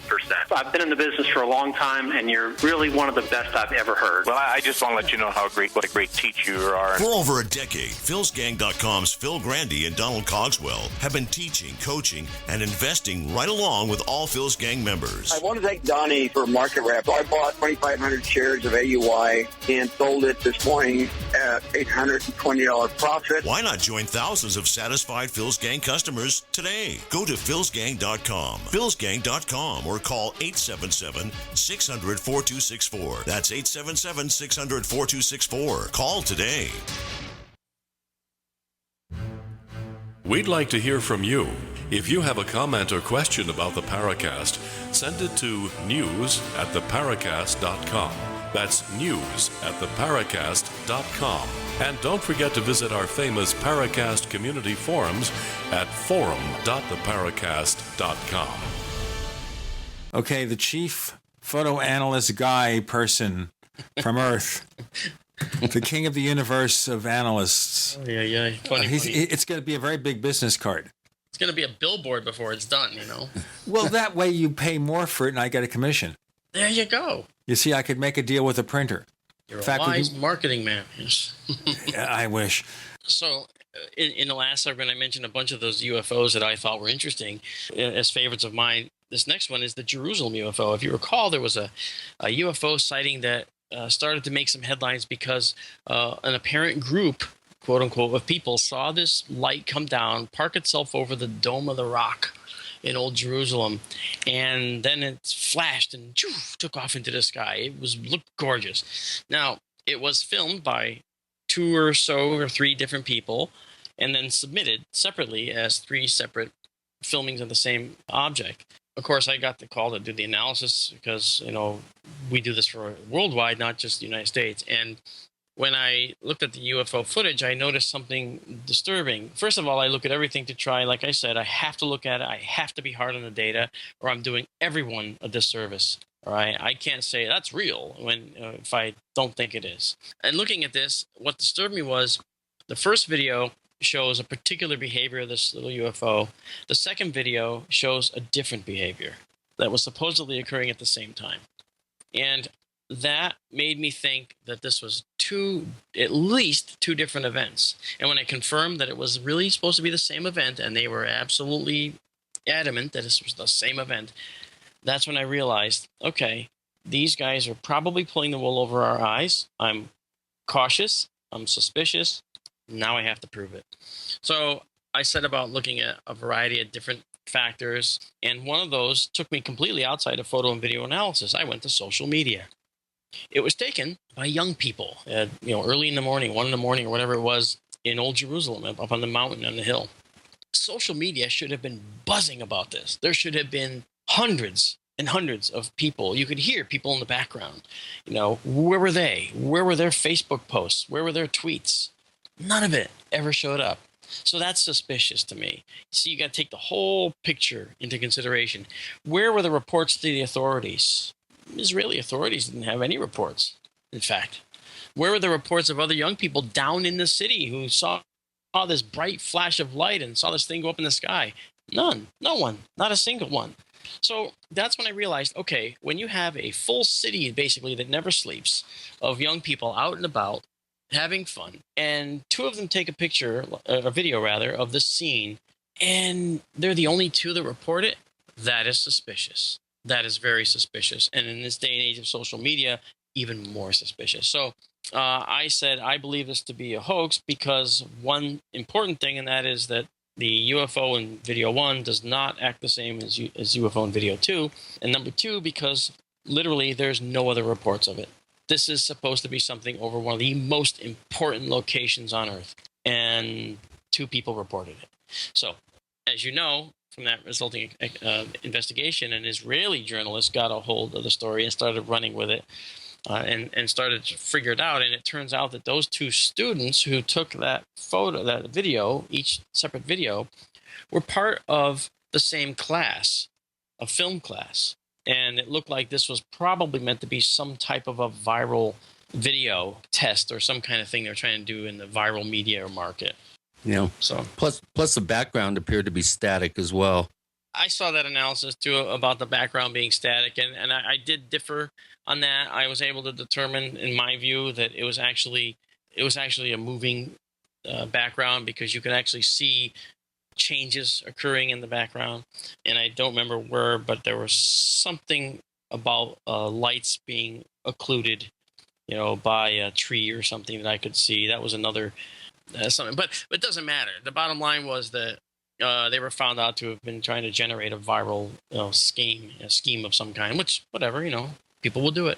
Yep, pretty impressive for film students. Since we're on the subject of hoaxed footage, Burnt State, one of our top posters at forum.theparacast.com, like myself, has heard rumors over the years of Stanley Kubrick in exchange for some new camera lens from NASA was tasked with the job of faking the original Apollo moon landing footage. Oh, yeah. And this has been something that's been kicking around for years now. What does Douglas Trumbull think about that hoax theory? I can tell you because I talk to him all the time, and I just dealt with a whole lunar landing conspiracy thing, and people were saying, look, here's a UFO on the moon. No, I'm sorry. In fact, I just did the Aliens on the Moon documentary with that was Bob Kvyat's show, and they were showing me pictures that they thought might be artificial structures, and I was telling them from my scientific background that, well, let me explain how that can actually occur. All right, before you say it's an alien thing, there's another way that could happen. And I was trying to explain that. That's not going to make the show. After that's true, but still, I say what I say. And then it wasn't. I didn't realize the show was going to be that far down that path. I was told that I would be a kind of a voice of reason, and that's okay because that's usually what I try to do is just temper that with the reality that we do understand. But I had created, and I actually take this around the country. It's a demonstrator that actually shows the lunar surface. It's a real not real lunar soil, but it's a simulated lunar soil that I've concocted that acts the same way, has the same kind of properties, and we can create meteor craters with them. We can create ridges and valleys and show. Well, it's a glass-walled box. You put light on it in a certain ways at low angles. You can actually recreate the quote-unquote tricks of light and shadow. Because again, I'm a recreation guy. I'm not just a spout it and sit down guy, you know. So I put my money where my mouth is, and I make sure that I demonstrate these things. And the concept of the moon landing to me was always interesting, because in every one of the arguments that they put forth, the one that says, look, the shadows are going different directions, which proves that there were giant spotlights on the stage. Look, the flag is waving, which proves that there was air. All of those concepts fall apart when you examine the science behind the setting. What about the radiation and the Hasselblad, unprotected Hasselblad cameras? Well, why wasn't the film all fogged? Well, that's a whole nother issue. Okay, the fogged camera issue is one that when we look at X-rays. And if you recall, it was in the old days, we would pass our film cans through the airport and they would get fogged, okay? Well, the NASA folks knew about fogging. They had done tests to see what would happen to the film cans. And so they tried to preclude that by putting the cameras in housings that would preclude that. Keep in mind that the same radiation that would fog film would kill astronauts. So how come the astronauts aren't dead? How come every astronaut that came back didn't die of cancer? Or maybe they did, and these are substitutes. Like Paul is dead, we have his doppelganger. We do not have doppelgangers on the show. We have Marc Dantonio. I don't think he's a doppelganger.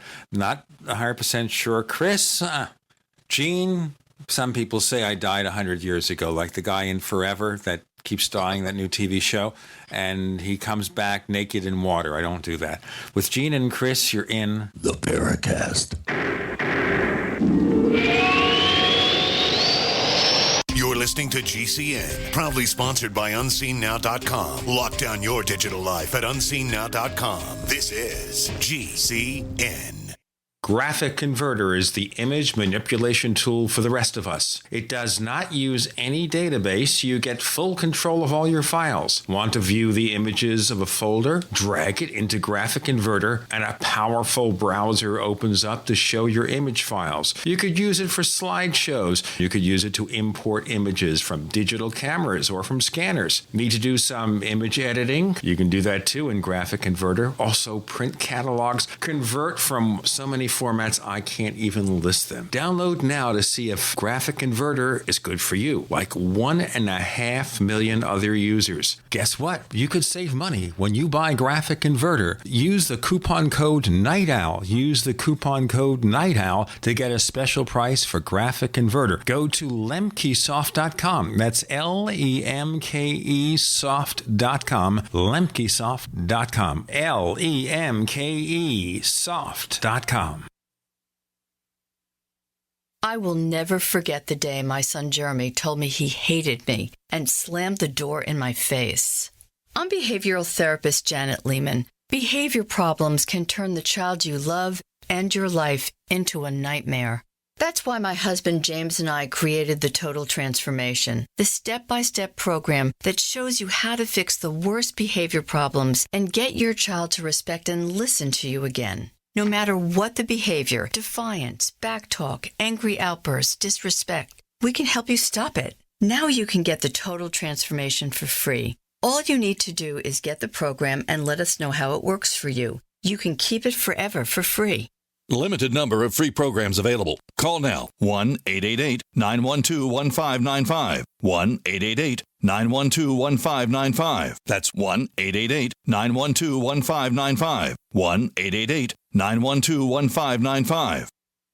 Hi, this is Steve Sanchez, and based on a recent study, it was found that 57 million Americans had legal issues over the last 12 months, but only 60% of those studied sought out the services of a lawyer. Why? In a nutshell, affordability. Well, my friends at Legal Shield have created a solution that can help you not if, but when you need an attorney. For as little as $17 per month, Legal Shield will provide you unlimited access to qualified attorneys at an accomplished law firm for advice and counsel on legal issues, no matter how serious or trivial. Shield. For over 40 years and with 1.4 million families across North America, Legal Shield can help you, the loyal GCN listener. Representatives are standing by now to answer your questions, so call them now at 1-855-340-SAVE. That's 1-855-340-7283, or visit them at lsprotection.com. That's lsprotection.com. Results will vary from case to case.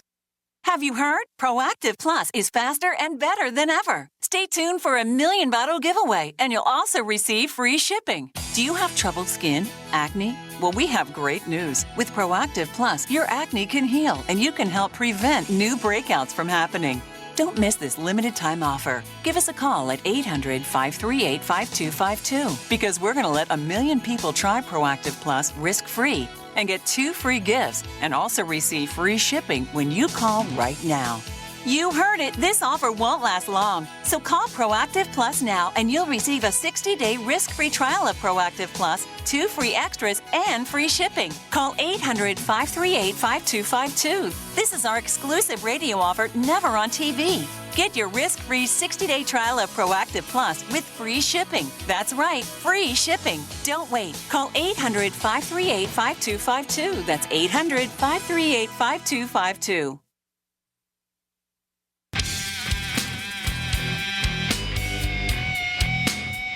This is Kurt Sutherland, the author of UFO Mysteries, and you're listening to the Paracast. So we're not talking about the TV show Forever, because nobody can pronounce the name of the star. It's, by the way, Ioan Griffith, although it's spelled in Welsh. That's why it sounds like something else. We have instead somebody whose name is more easy to pronounce, Marc Dantonio, and with Gene and Chris. I'm glad it's easy for you. It's easy for me. I had to read it. I didn't know because it looks like Gruffeld or something like that. There's no way to actually pronounce the guy's name. Right. But he's got a great British accent, so you don't care about what he says. I have no idea what we're talking about. It does turn out, though, if we're going to summarize this because we only have a couple of segments left, that there's a fair amount of efforts to fake a UFO. But one of the most common techniques is just to take any old light in the sky and say, see, that's the UFO, and post it on certain websites or YouTube channels to make profits for people. Yeah, that's true. I dealt with someone that was taking photos and imagery of airplanes, and because there was no sound from the aircraft, they thought that this meant that this was a UFO. I then had to go through and explain, well, there's different thermoclines in the air, and different temperatures cause sound to change direction. You see it all the time. You hear thunder, distant thunder, for this reason, or you don't hear thunder from a lightning bolt. It seems like it's nearby for this reason. People see this every day, but they don't put it into the right context. When it becomes an airplane, suddenly that's a UFO. Whereas, that could have been an alien ray gun beam instead of lightning. You see what I mean? So I don't really believe that, of course. I'm using it as an example. But I just did a case with several. I do a lot of cases with the Huffington Post and Lee Spiegel, and I help them along with Ben Hansen, and Ben and I work together on these stories with Lee to try and talk about sightings and what's really going on. One of them that I did with Open Minds recently too has to do with our lights shown in a night vision system flying overhead. They are not an aircraft configuration that is recognizable. That is to say, unless you know some of the very odd configurations that you can expect. This particular configuration I recognized. And this, when you look overhead, you saw these strange, long, linear lights up front. And then you saw more strange, bright lights. And then you saw wingtip lights that looked like they would be the strobes in an aircraft. But it didn't look like any aircraft you'd ever seen. And then the kicker was, it's flying at night with a night vision scope trained on it, and you see the stars going in between all the lights, at least apparently. So now people are saying, look, it's a semi-transparent giant UFO. What the heck is this? I looked at it, and I said, I've seen this before, and I can show you what it is, I believe. And I produced some imagery that I've taken and that I have showing that really what people were looking at was a aerial refueling mission going on at night. And the long linear array of lights, well, that has a special name. Okay, that's a pilot directional system that's actually used for the pilot in the back to line up with. It's basically the runway lights for the guy to know how far he is from the boom, where he is, because you're not going to. And some of those are infrared sensitive, so if you have an infrared sensor, you'll actually see them very brightly. So there's some very interesting light configurations you see that people may not recognize that are just not so ordinary aircraft, but aircraft nonetheless. The more and more I hear this, the more and more I realize that actually getting a real photo of a UFO is so difficult, and it's just possible with your fancy cameras and your smartphones. Forget about the stuff that you buy, the expensive camcorders. I mean the stuff you have in the phone that you get for $199 or $99 with a 2-year contract, and get maybe a $1.99 app. And you're ready to go, man. It could be. It's true. And, I can't expect everybody, who looks at the strange lights in the sky to say, oh, look, it's aerial refueling, and those forward lights are the pilot director light arrays. I don't expect everybody to know that. But see, that's part of what I do, is to try and educate and show people.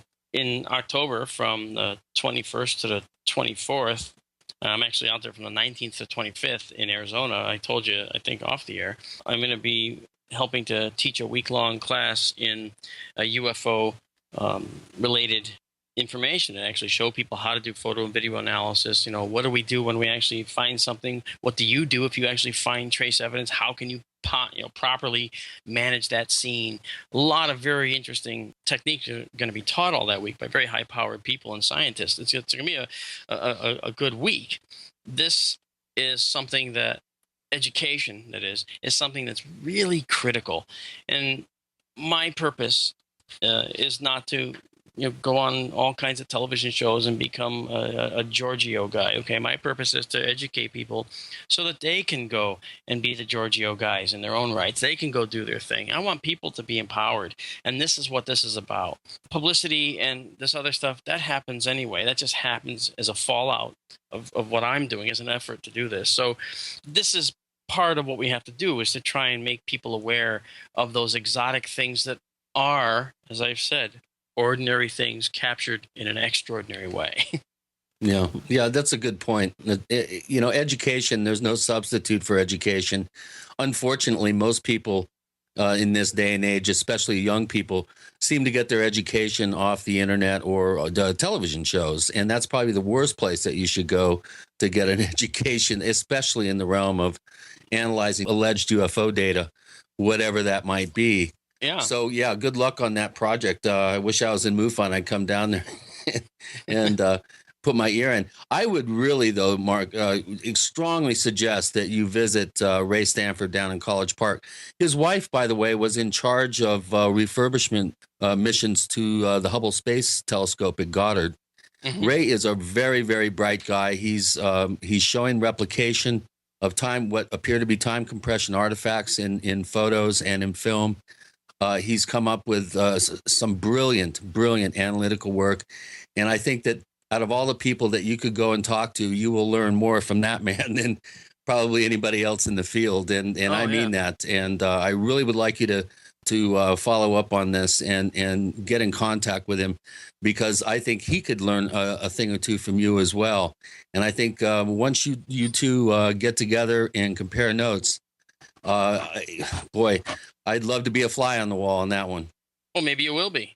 That's a possibility. I'll be out there in November. Yeah. So micro drone. We have so many questions here. Basically, I think what most people want to know is do you think that there are any legitimate historical photographs or film footage of UFOs? I mean, could you give us an example of some that are genuinely unknowns? Yeah, absolutely. In fact, I have. There's one that I was going to tell you before, which it slipped my mind. There was a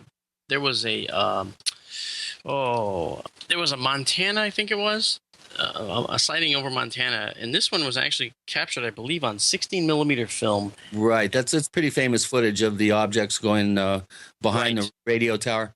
Yeah. Now that one to me has remained unsolved. Now, could it be a daytime meteor? Perhaps. Could it be the F-86 Super Sabres that were rumored to be in the area? Perhaps. However, the daytime meteor issue is a tough one because a daytime meteor doesn't necessarily act this way. So when you look at a daytime meteor, you might actually see quite a bit more. You might see quite a bit more of a tail or something dragging behind it. Now, during a bright sunny day, it's possible you might only see the bright head, but usually seeing two objects like that usually means that the thing is broken apart, and that also usually means that there's been enough of exposure to the atmosphere that you're now going to get a large contrail, a smoke contrail, kind of like the Russian meteor that you saw. There was none of that. And that 16-millimeter camera certainly would have seen it. It wasn't too faint for the camera. And the F-86 Super Sabres were rumored to be many, many miles away in the different direction based on the information. So given the information at hand, I have nothing else I could say other than that one, to me, has remained unsolved. Okay, one unsolved photo. Let's look at another case in our next segment with Marc Dantonio. And Gene and Chris, you're in the Paracast.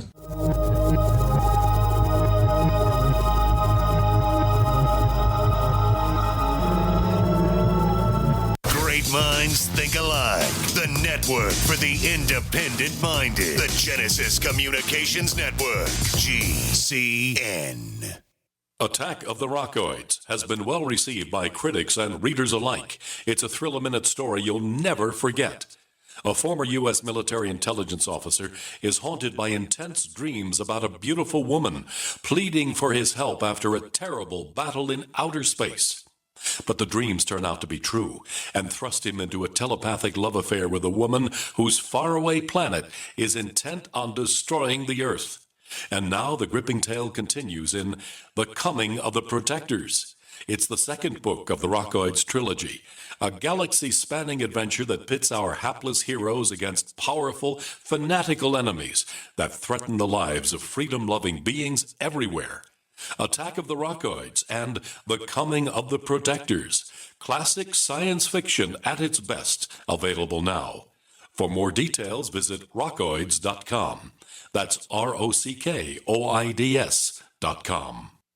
If you need to say happy birthday, happy anniversary, thank you, or simply I'm thinking of you, ProFlowers.com is the key. ProFlowers has stunning bouquets, like the best-selling 100 blooms for $19.99. Plus, ProFlowers will include a glass vase for free. Sending someone a wonderful surprise of beautiful flowers sent fresh from the fields is easy. Choose the bouquet you like, pick the delivery date, and each order is 100% guaranteed. Plus, all bouquets from ProFlowers are guaranteed to last at least 7 full days. Beautiful, fragrant flowers, picked fresh and sent to your loved one for lasting enjoyment. To get this incredible savings and send someone 100 gorgeous blooms with a free vase for $19.99, go to ProFlowers.com, click the blue microphone in the top right corner, and enter code PLOW. That's ProFlowers.com. Click the mic and enter code PLOW.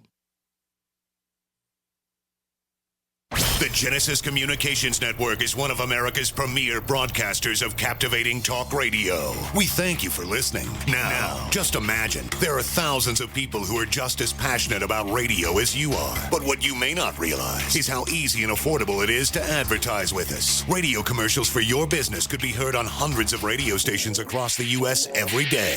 We can help you by creating an effective radio advertising campaign for your company. From script writing to producing your commercial, just like the one you're listening to right now. No other network provides the level of customer service we do. When it comes to radio advertising, we are your one-stop shop. And no matter how big or small your business is, we can help. Email us at advertise@gcnlive.com, and an experienced advertising executive will help you take the first step towards driving more customers to your business or website. Advertise@gcnlive.com. Easy, affordable, effective. I'm Kay Swirling from KSCO Radio in Santa Cruz. I'm 93 years old, and I'm a big fan of Alex Jones because he has the courage to speak his mind more than just about anyone I know. Alex is just as bothered as I am about all the advertising you hear for toxic prescription drugs that make you sicker, not healthy. I prefer to give my body all 90 essential nutrients it needs for life to prevent disease, not compound it. My favorite complete supplement is Beyond Tangy Tangerine from Youngevity, which I take every day along with EFA Plus and Beyond OsteoFX. I recommend you go online to InfoWarsTeam.com to purchase these products and make them part of your daily regimen to get healthy and live longer. InfoWarsTeam.com.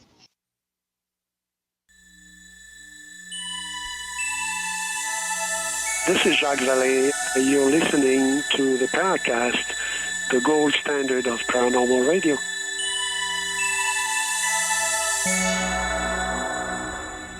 On the Paracast, it's photos, movies, analysis, and we've asked Marc Dantonio, our guest, who heads up the photo analysis for MUFON, about the unexplained pictures. You got another one for us?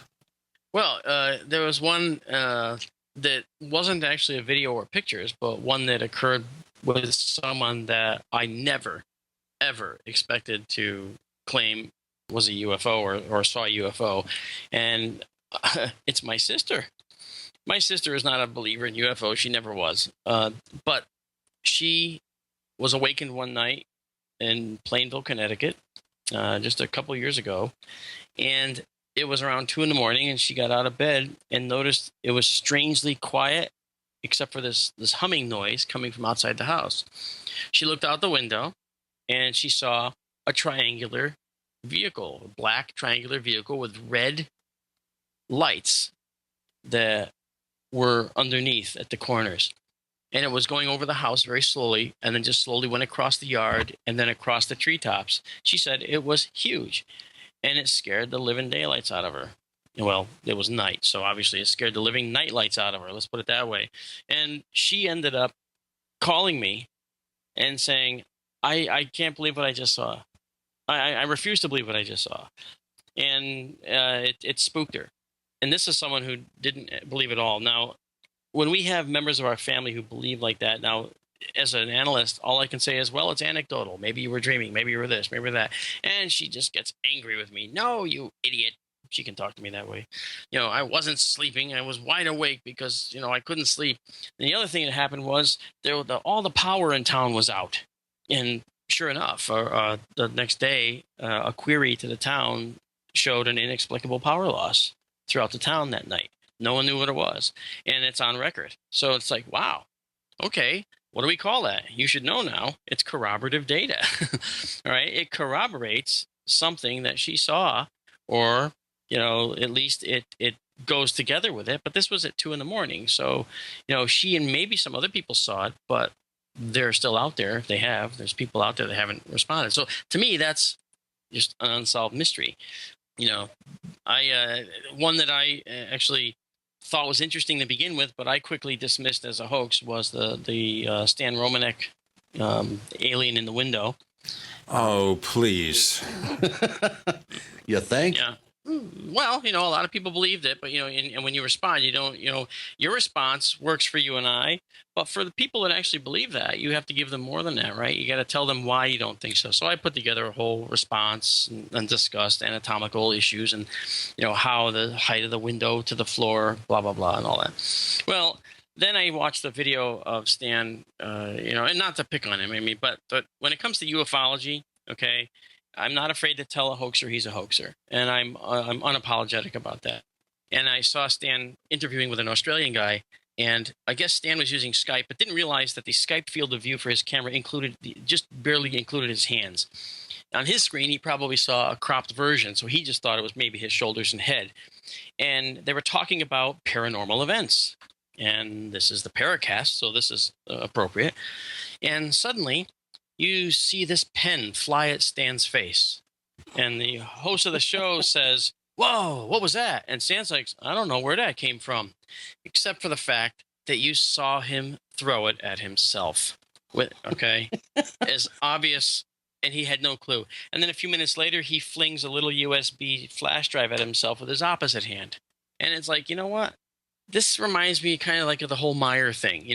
You might have had an experience in your earlier life, but then as the excitement wears off, you like the attention, you got to keep it, you got to keep that going. So you actually start manufacturing and fabricating, and then that calls into question any value that you may have offered with what could have been a real experience. And that's the biggest problem you have here, Mark, which is that it may be that a number of the so-called contactees over the years had some kind of strange experience early on, but needed the attention. Now, an example of this might be someone like a George Adamski, of the early contactees. We know his photos were absurd, and meeting the blonde Venusians in the desert was also absurd. He was actually meeting Michael Rennie, who was wearing his uniform from Day the Earth Stood Still. But he also wrote a book where he met Jesus Christ in the late 40s, a science fiction book. So it's possible he met somebody. He could have interpreted it any way he wants. And that's, I guess, one of the big things about UFOs that we go into here on the Paracast quite often, and we only have a few minutes left, so it's not something you want to jump into. And that is the possibility that what you see is not what's there. You're interpreting it in the way you think is right. Right. And photographing it may be very difficult because it may be generating stuff at areas where normal cameras don't capture the image.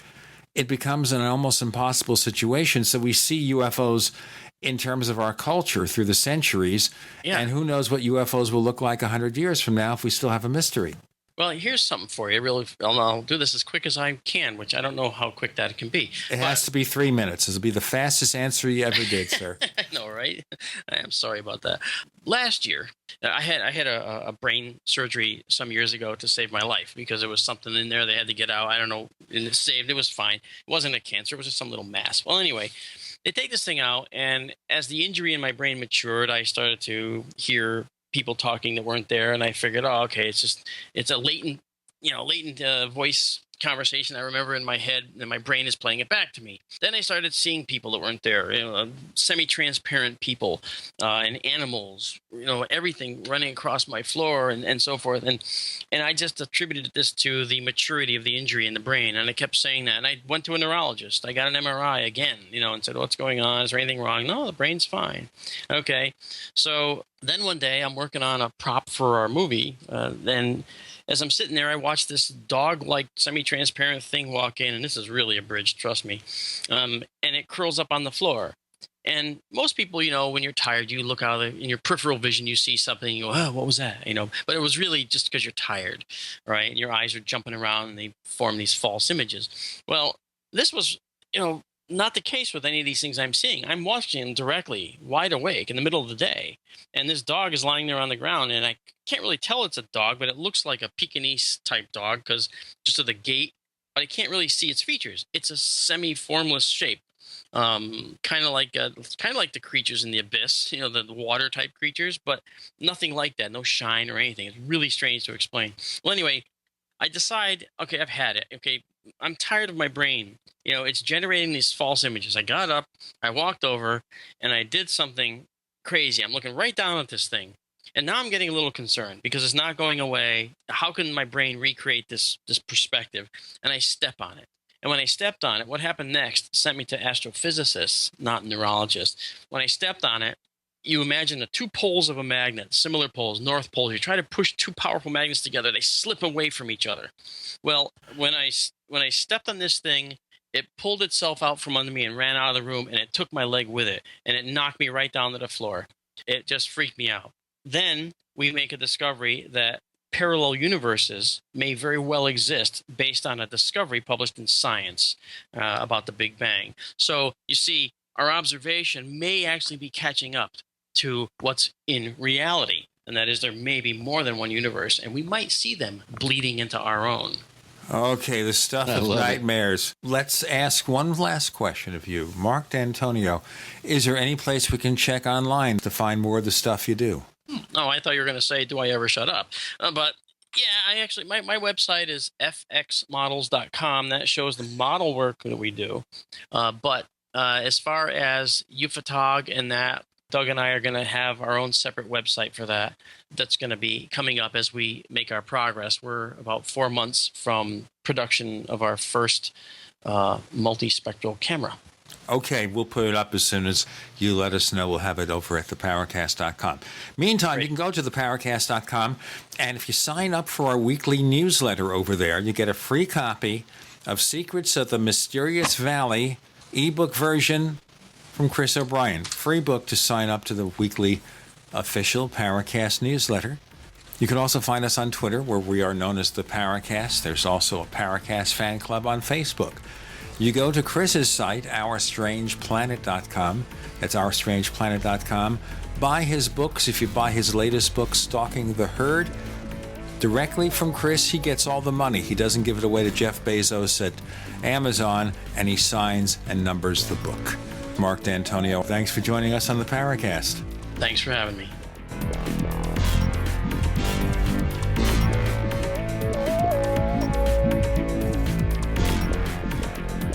The Paracast, featuring Gene Steinberg and Christopher O'Brien, is a copyrighted presentation of Making the Impossible, Incorporated. Tune in next week for a new adventure in The Paracast.